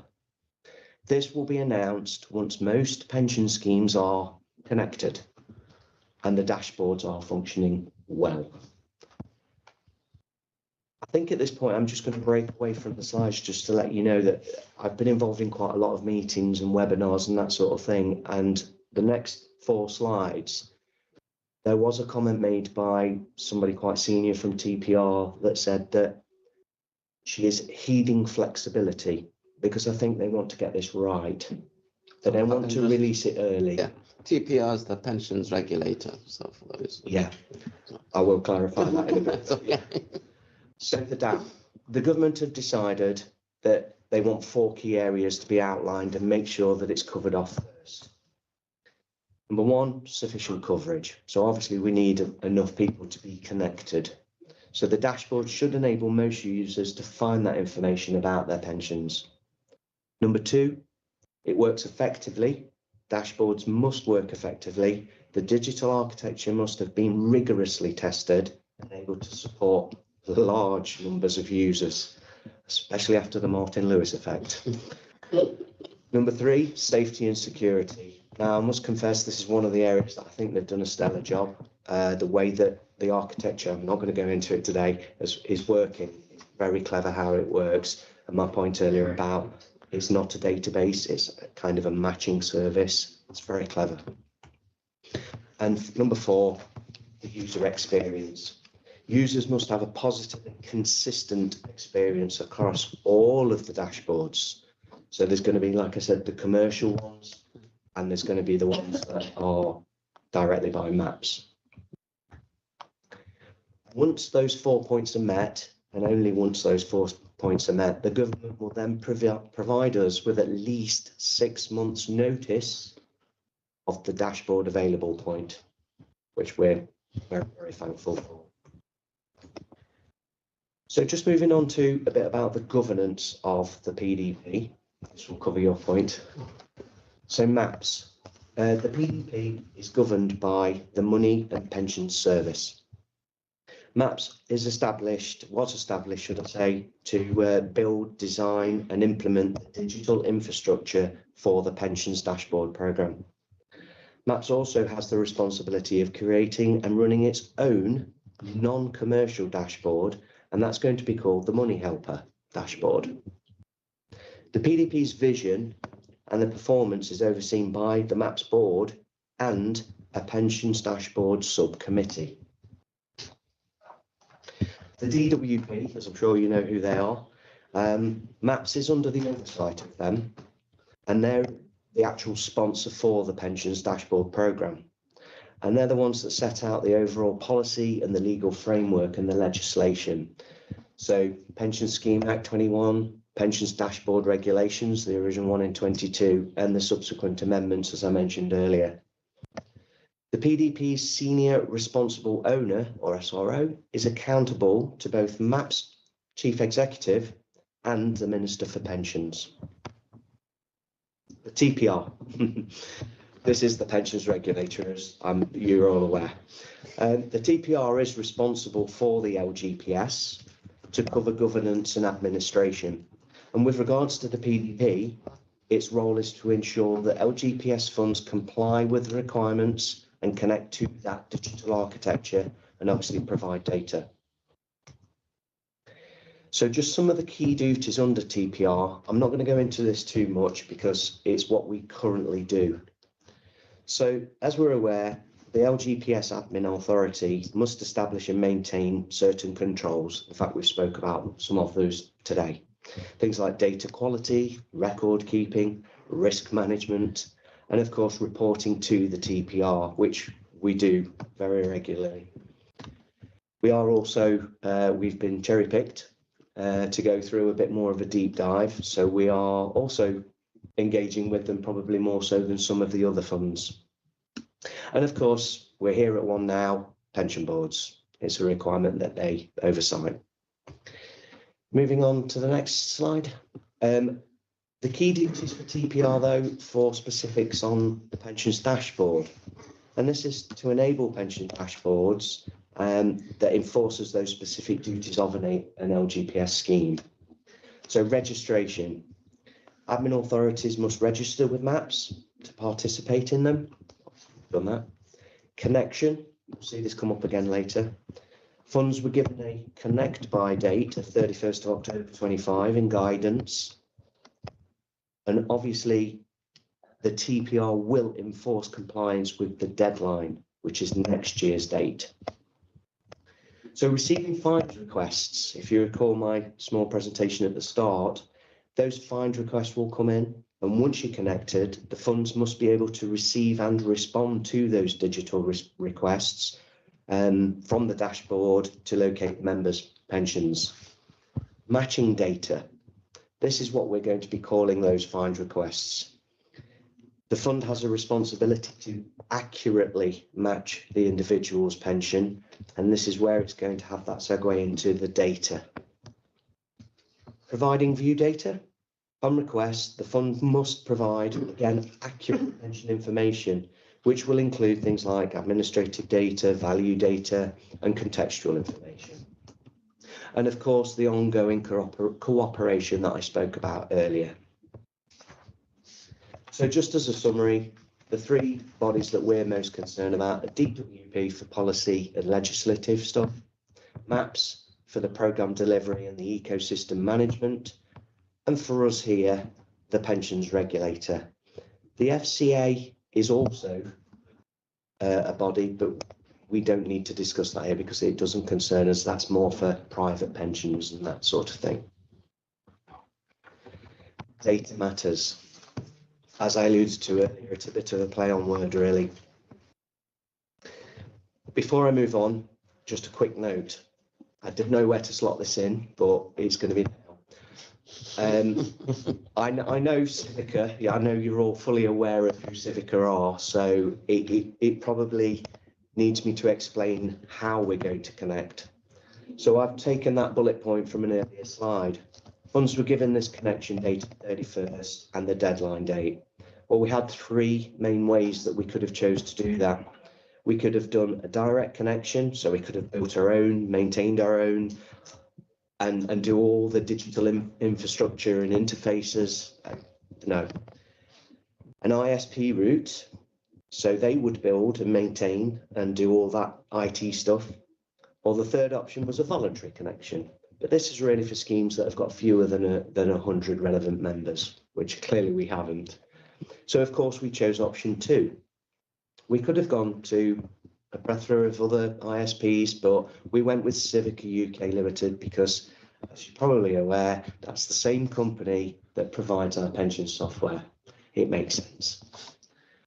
An ISP, in the context, of course, of PDP, plays a vital role in enabling the pension schemes to connect securely. Next slide, please. So, what is the core role for Civica?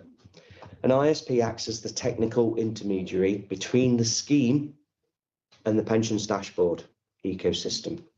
Their main function is to connect the pension scheme to the dashboard ecosystem without the scheme needing to build its own technical stuff. It's going to handle find and view data requests from the dashboard central architecture, and it will return that matching pension data securely. It'll ensure data security, compliance, encryption, authentication, and all that secure transmission protocols that goes off in IT land. Support data formatting, the matching, and ensures the data is returned to the users accurately and up to date and clearly presented. Now, there's 4 main areas that if you choose the ISP to connect, they have to do on behalf of the pension fund. So the first section of organisational setup is they'll register the organisation with MAPS. They'll assign a primary business contact who's responsible for setting up user accounts, maintaining pension scheme data and managing endpoints of the user roles. They'll also be responsible for technical setup. So they'll assign a primary technical contact responsible for deploying cryptographic materials, certificates and keys, managing secure connections and endpoints, testing and security. So they'll conduct and manage the testing phases. We're currently there. IT health checks, some of you may know it as penetration testing, and integration testing and operational acceptance. We're not quite there yet because we're not connected yet. They will also ensure compliance and security protocols and service acceptance criteria. And obviously the last one, ongoing maintenance. They'll maintain and update the systems as and when necessary, pension scheme data when necessary, endpoint configurations if needed, and of course the user roles and access permissions are going to be evolving all the time. What are we doing? Well, we're getting our data in order. Certain things like administrative data, including, but nowhere near, among other things, the name of the scheme, the nature of the benefit, and the member statuses and normal pension ages, that sort of stuff. Contextual information, and I know you've touched on this on the last couple of items on the agenda. Survivor benefits, pension increases, that sort of thing. Signpost data, which was brought up earlier. So the costs and charges, which is not really for us, but the scheme statement of investment principles, the implementation statements, and these are all going to be pointed to the member when they log on to the dashboard. This is the end result. They're going to give you these signposts to go, this is where you need to go. And of course, the value data, which is why they've logged onto the dashboard in the first place. They want to find out what they've got, where they've got it, and how much it's going to be. So our data, when people use the pensions dashboard, they'll be asked to input certain personal data, and this is going to be used to match. As we've said, it's not going to be storing any data. They're going to be matching this data so that we can be confident that we can send that through and it'll be going to the right person. To match the people with their benefits, it is essential, and I can't stress this enough, that the relevant matching data we hold for members is accurate as can be. Now, that's a massive challenge because minute by minute, second by second, as I'm sat here right now, that data is already moving and changing. Employers need to check their data more than they've probably ever checked before. And when they're submitting it to us, it's got to be up to date. It's got to be up to date. And if it's not, you've got to inform us as soon as possible so that it can be amended in a timely fashion so that when that person decides to log in, it's already been updated and it's there. The fund's currently doing a lot of work in the background to make our readiness for pensions dashboard, and it's a lot of work. This is not limited to anything. I could go on for hours about what we are doing. I'm not going to. Starter and leaver process, for instance. We're working with a company called Intellica. I'm not sure if you've heard of them before. The fund's partnered with them for data audits and improvement services. They do things like data audits, data validations, common data checks, and scheme specific data checks. You've heard about automation, and the fund has worked closely with Civica, and we are developing several automated processes which have been a great success. McLeod. Yeah, the ongoing project that I'm also running, this is contributing heavily towards the preparation for PDP. And I don't mind saying that the 60,000 member data lines that we've had to deal with over the last 4 years has gone a good proportion of the way of helping us, because 98% of those uploads were successfully done. So we've only had a 2% error rate, which I'm really proud about. And of course, employer audits, which I alluded to on the last slide. You know, it's really important that the information we get from employers is going to be kept as accurate as possible and up to date.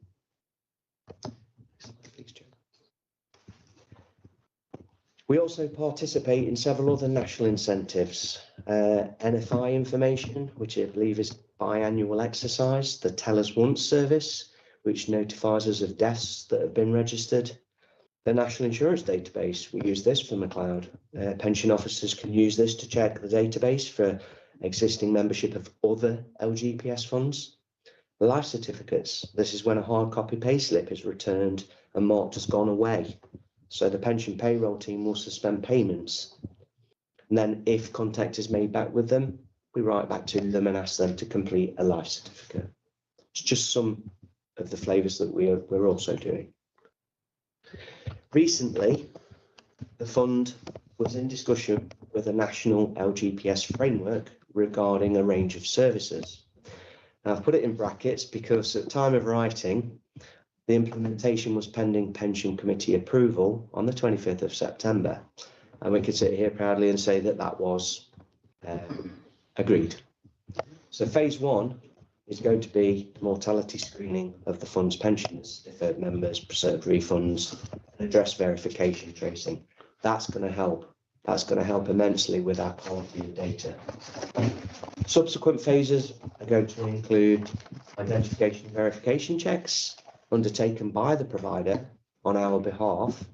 And for any non-responsive, it's going to be proposed that they do a full manual trace so that they can thoroughly deep dive into that. Members' personal data, of course, members are going to be verified and updated accordingly as we move on and evolve through this programme. Slide, please, Joe. So increased pressures. Inevitably, there's going to be a lot. Administrative and employer pressures. There's going to be a substantial workload to complete readiness for the PDP, and I've only just skipped the surface on this, especially along with other major projects that we've got at the same time. And this puts strain on our resources. We're doing multiple jobs at the same time. The industry also anticipates hundreds and thousands, probably more, of find requests per day during the initial launch phase. And I know I joked about the Martin Lewis effect, but once it gets on telly, people are going to be on the phones. They're going to be, and those find requests are just going to bombard us. Ultimately, this will see an increase of the number of member queries. And I think I heard a question earlier because I was watching online. But yeah, it's going to encourage people to engage more with their pension savings. So we're going to have more calls, more workload. We just don't know how big it's going to get. Nobody does. So there's going to be a need to resolve issues, more issues, member matching, respond to those matches when needed. We're going to have to provide estimates and retirement benefits because people are more aware now of what they've got because they found one that they couldn't remember they'd got. And as well as other requests that are generated sort of indirectly from the PDP. Again, I'm going to quote something that was in a meeting the other week, but it was the TPR lady again. She was the lead for the pensions dashboard, and she said specifically, all of this is going to lead in an increase of workload for all. And she just literally left it at that quote. So thank you for listening today. I'm going to invite anybody for the questions, but if you just go to the end of the slides, Joe, One more, there is a web link there, and if you that's now gone. If you are so inclined and you want to look, because there is a lot of other things that I could have gone on about today and I would have been here for hours. The pensions dashboard programme.org.uk is a fantastic link, and some of those slides that you've seen earlier you might recognise because they are a video, and you can go and watch that video, and there's various other videos that you can look at as well. So I welcome any questions. I'm not going to guarantee I can answer them, but just to say, I can send that link to Yeah. board members following this meeting, so you don't have to go hunting it's for the it. best place to go as well. So Surely. Yeah. Cannot. Yeah, I'll just say to in layman's terms, a lot of my members will think this is witchcraft. So we're looking at I could agree the with that. main reasons we'll be looking at not using it is confidentiality. Yeah. I will be using this information. Who can get and see this information? That's right. And they're going to be doing a lot of work to, the 4 items that I said. It's not until user confidence is going to be high that I do believe that the PDP and MAPS and et al. Are going to say, let's go for it, let's turn it on. And I totally agree with you. I'm hoping, I don't know this, I'm hoping they're going to advertise it to show that this is a service that we're providing to help people find those lost pensions. If you don't want to go on, you don't have to go on. You have to take an active decision That's right. to register to use the portal. But I think, as Mark rightly said, this is about a matching service. Yeah. That's what it does, is it marries you up. Then you come and you can ask for further information. There will be significant national communication programmes as well. So, there will be television adverts. There are some sort of drip feeding of this type of information going out there currently. There's been an advert where you've got a young person dressed as a chef and they're in a kitchen, and that's the sort of like the precursor to the national dashboard comms plan. But your members have to take an active decision to register. But I think where organisations like yours, Mark, can help is that encouragement to your members that this is legitimate, it's secure, but also it's going to, as Mark said, it's going to help you reacquaint yourself or make that connection again with any lost pensions. So I think, scheme employers, but other organisations have a responsibility to support the success of the programme as well. Yeah. I mean, I can see the advantages of it, and it's a financial reward end on it. But I've also got to look at the implications regarding, there's no disrespect to anybody, is the education behind this as well. It's not all my members can use a computer. Yes. I agree. Yeah. Whether the libraries service are going to step in and provide support, they did do that to start a long time ago. There was a programme about getting people online, and the council put, PCs into libraries. Clearly, they're an arm's length organisation now. Whether those types of organisations are going to step in and provide some support to people, then, for me, with a parent or other family members, then, there's the potential that there's family support as well. So I think there are a number of mechanisms. I think it's ideal to remember that that's not within our sort of remit this is a government sponsored thing. So we don't know how they're going to advertise this to the public. That's their domain. But surely they've thought about these questions, Mark, because I've been involved with other pension funds and meetings and whatnot. Exactly that question comes up. We don't know how they're going to handle it. We just don't know yet. I'm sure Martin Lewis will have a lot to say about that. But, it is a good question, definitely. Thank you for putting Yeah, John? Do you know if it's sort of age specific? So is it only the point of retirement where you can log on this, or can you log on from the age of 19, And 20 and constantly be engaged? Great question, because I agree with you because you automatically assume Every time pensioner log would- on well, and yeah. use this, Oh, yeah. maybe because I know when I told my father about it, he was like, "Oh yeah, I think I've got one with the carpet shop about eight." Yeah. You know, and I said, "Well, Dad, maybe next year." A bit late now, but you know, log on and it should in essence. That's what it's trying to do. It's trying to match people with their pension. But from the age of sort of 19, 20, When- If you've whenever you've had a contributed pension, to a you pension, should go straight on. if And then you've got a engage pension in all your throughout life. past, yeah. yeah, even sort of if you've inherited a pension, for Yeah, instance, yeah. and you may not have even known that you got that because it was a benefits pension or something like that, it will match you with it. So, That's yeah. good then. Yeah, it's good. I believe what they're trying Yeah, to do is yeah. good. Yeah, it's good message. It's Definitely. good, yeah.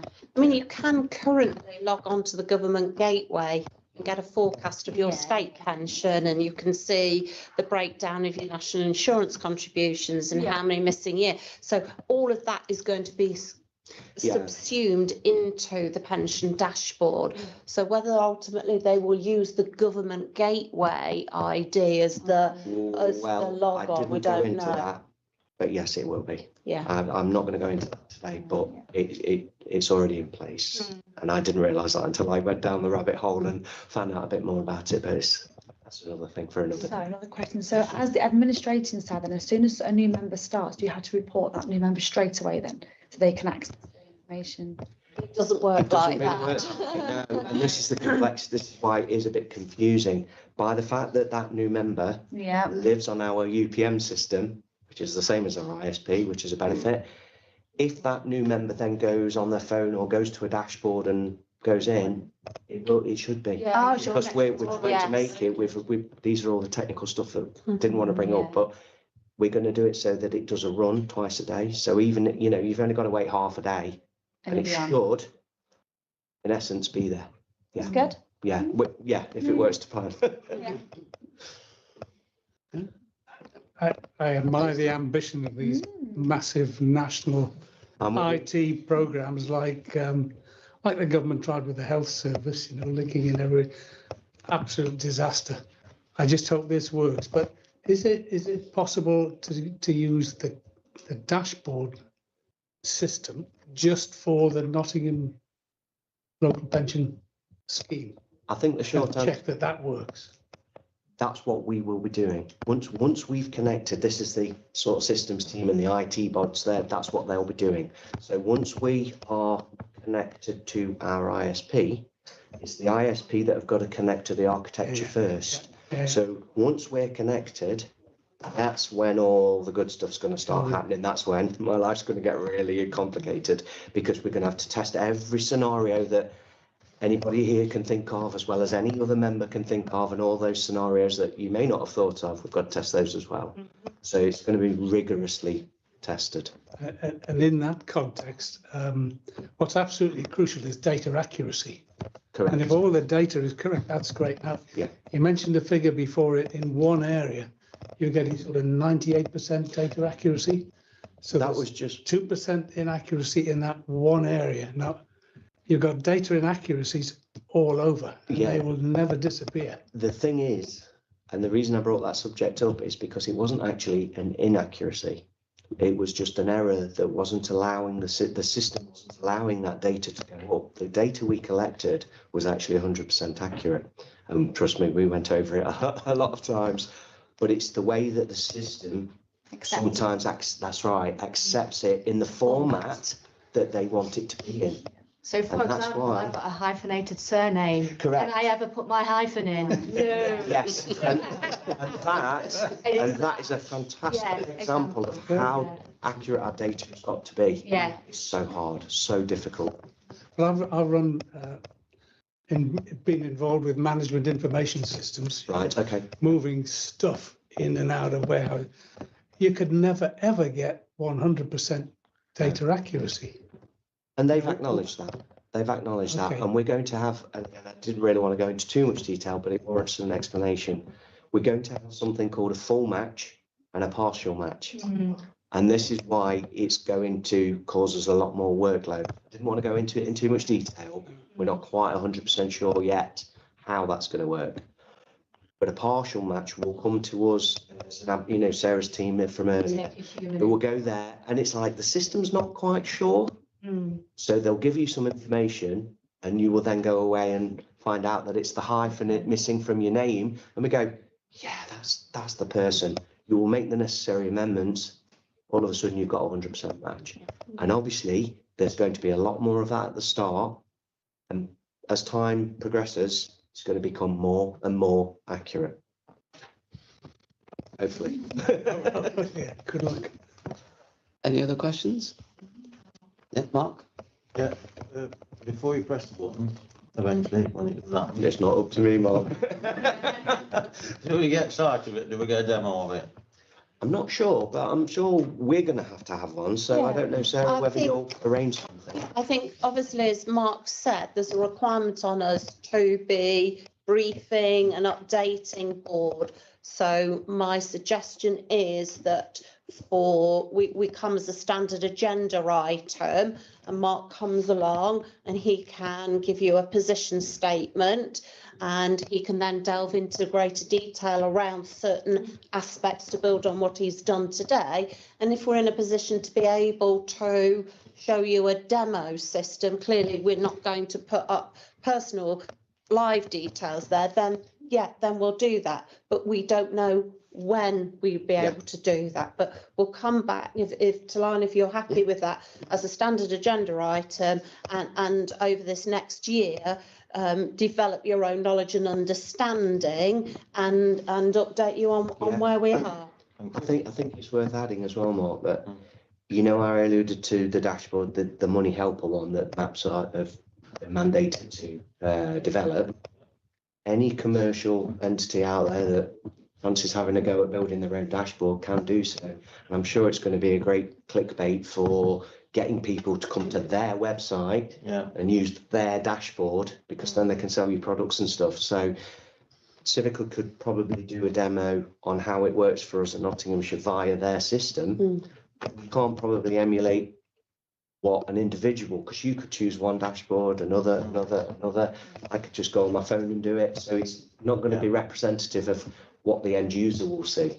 That, I think, is going to be different to everybody. Interesting times. Very. Any other questions? Just one from me, which is, you mentioned that obviously this work is going to mean more capacity and future more demand. In terms of going forward, and this is also one for Sarah, how do we ensure that we've got enough resources to cope with what's going to come up? I can very confidently say that's a fair Well, question. I think that's It's the something that Sarah hears me talk about a lot. $60 billion question. I think, I think with any of things like this, you get a peak in activity, then you get it dropping off and tailing off. I think But we're also not sure. We're either. also not sure, absolutely. And that, I think that depends on the Martin Lewis effect and also the national campaign. How do we prepare our resourcing for it? For me, the efforts go into data quality, because data quality is the foundation of everything we do from an administration perspective. So, It's also worth noting it's going to be ongoing. As yeah, well. it So is it's not going to be a one-off. ongoing. This has got to be kept on top of. Yeah, all the time. And that's often the root cause of issues is data quality.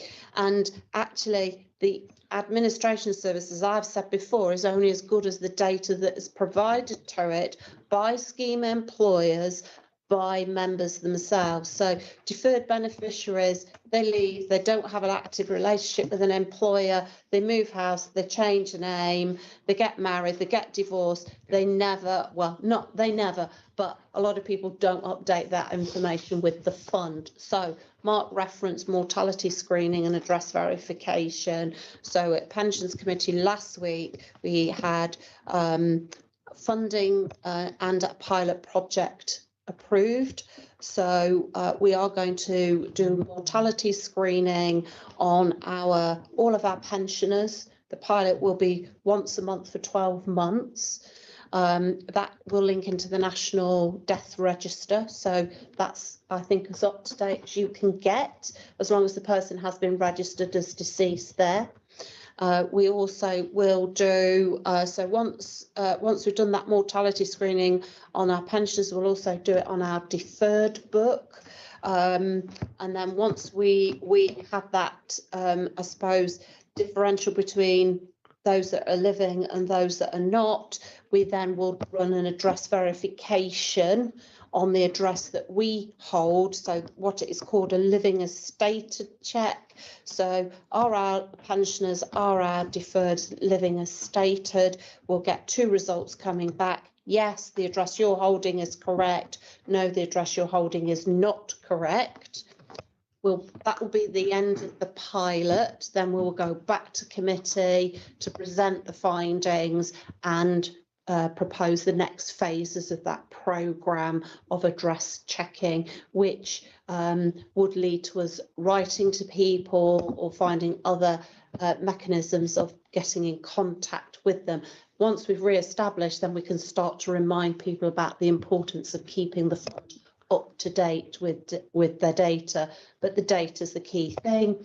We may well have to go to committee to say our sort of like high level thinking is that we need another, I don't know, I'm just plucking a figure here, 6 pensions officers, but they're probably data officers, so that actually they're maintaining and monitoring data, and they are also working on the partial matches, because that's correcting data. So yes, but it's how do you put a figure on that today? You know, it's very difficult. Yeah, Alistair? Just as a counter argument, I can see the benefits of dashboard to active members and deferred members, but what's the benefit to the scheme? You know, from a business point of view, what's the benefit to the scheme? I think the government initiative looks at this for the benefit of the member themselves. I must confess, I would counter and say I think that's irrelevant, really, because it's a national initiative. It's a national initiative. It's you don't not have just a choice. It's not irrelevant if costs are going to go up. But it's mandated to every single pension scheme in the UK. So is the dashboard where you're going to see your annual statements? No. You see, I've got to be careful how I answer that one. We're anticipating. No. It's a matching to remind you that you, or there's a scheme where you have some potential benefits that you could be drawing on. Yeah. So there are people who choose not to take their pension benefits because they may be in receipt of other benefits that are means tested.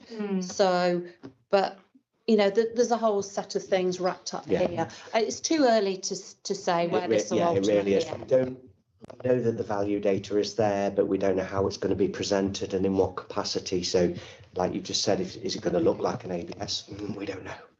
So we're not really sure yet. So it's tough to answer.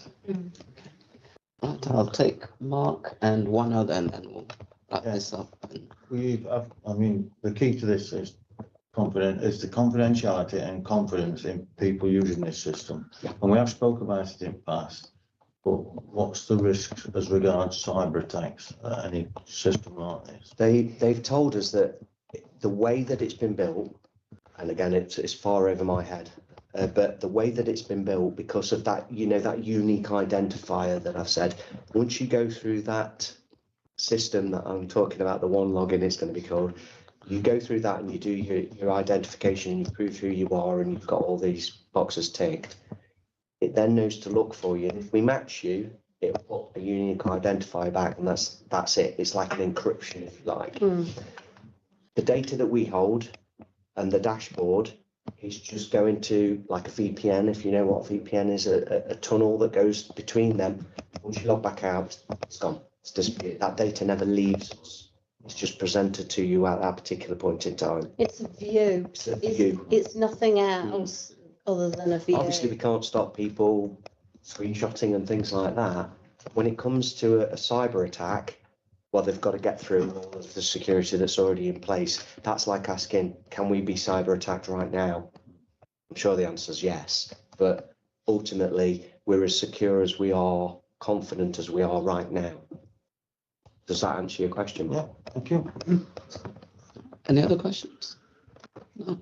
Thank you very much, Mark, for your presentation, and look forward to your coming back to the Yeah, meeting. anytime. Well, not anytime, but next time I won't have a cold. That's great. Normally we're finished at 12:30. However, I'm realizing that we're running over. Is everybody happy to spend the next 10-15 minutes? Brussels. Yeah. All right, so the next item is the risk register and deep dive into the pension scams. And this report provides an updated risk register with the outcomes of a deep dive that we requested on pension schemes. So I think There's an open element and a closed element. there is, yeah.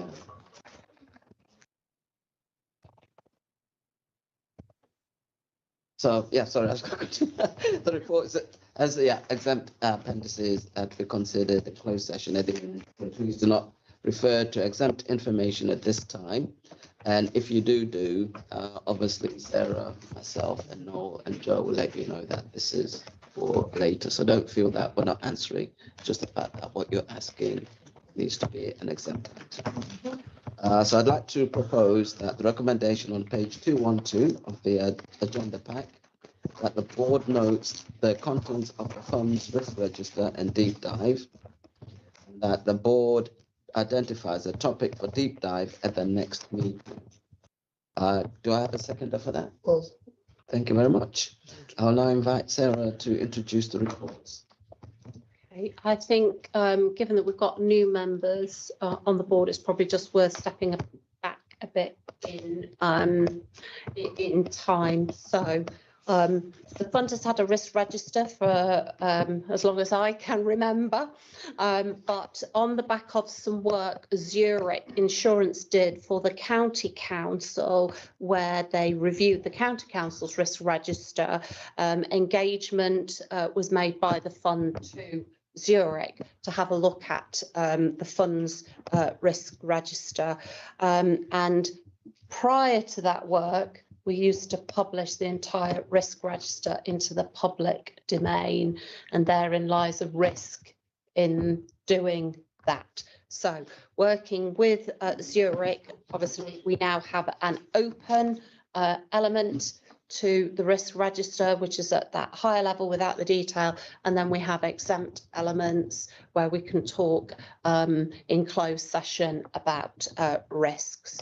So yes, the fund has a risk management strategy that was approved by committee back in December, and that covers the normal sort of standards. Joe is the custodian of the risk register and has the task of keeping it up to date and keeping admin and investments in check with regards to that. So we will come to the risk register itself that covers those more strategic risks, but also then the specific investment and admin as well as governance risks for the fund, but detailed on page 2 in that second part of paragraph 7, you can see the risk register. When you last saw the risk register, that there have been following updates to a whole host of risks that are detailed there that really are from a very wide spectrum. Obviously, there's a formal process of identifying and measuring risk and then putting in the mitigation factors as well. So the standard likelihood and impact is considered. That's detailed within the report.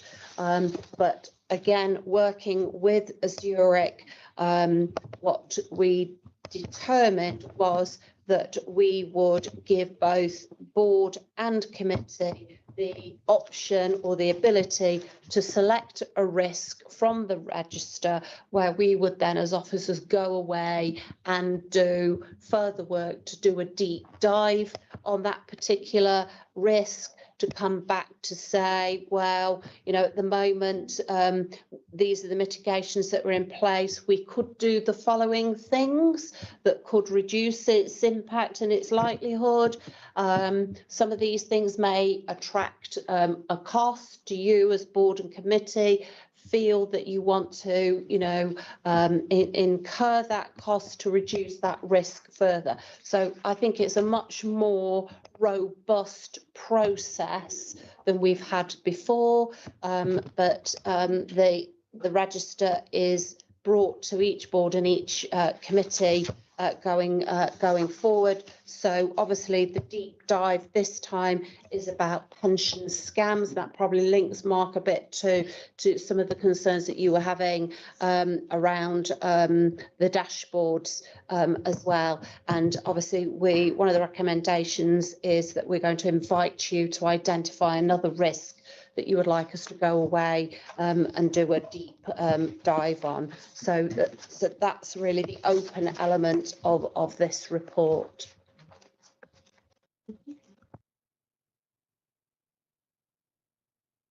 So this is an item that we need to vote on. But in the meantime, in terms of what Sarah said, we need to identify a risk for a deep dive. I'll give people a chance for you to think about it, but we also do have the work program, so we can include it as part of the work program. So you don't have to make a decision now. You've got some time to think about it. So in terms of the Sarah's report, we now have to move to a vote. Any against or any abstentions? Oh, right, we shall move on to the next item, which is the work program. And I formally move the work program recommendation, which is on page 214 of the pack. Do members require any amendments to the work program? And for Alistair, do you want a little bit of background on the work program, or have you? Well, I had a glance through the paperwork, so I'm quite happy to take it as is. Oh, okay. Oh, great. Thank you. Okay. All right. So this now moves us on to item 14, which is the exclusion of the public. And I propose that the public be excluded for the remainder of the meeting on the grounds that the discussions are likely to involve disclosure of exempt information as described in Schedule 12A of the Local Government Act 1972. And the public interest in maintaining the exemption outweighs the public interest in disclosing the information. Are we agreed with that? Thank you very much. And therefore, that concludes the business of the board meeting. We'll now go into a closed session. Please end the live stream.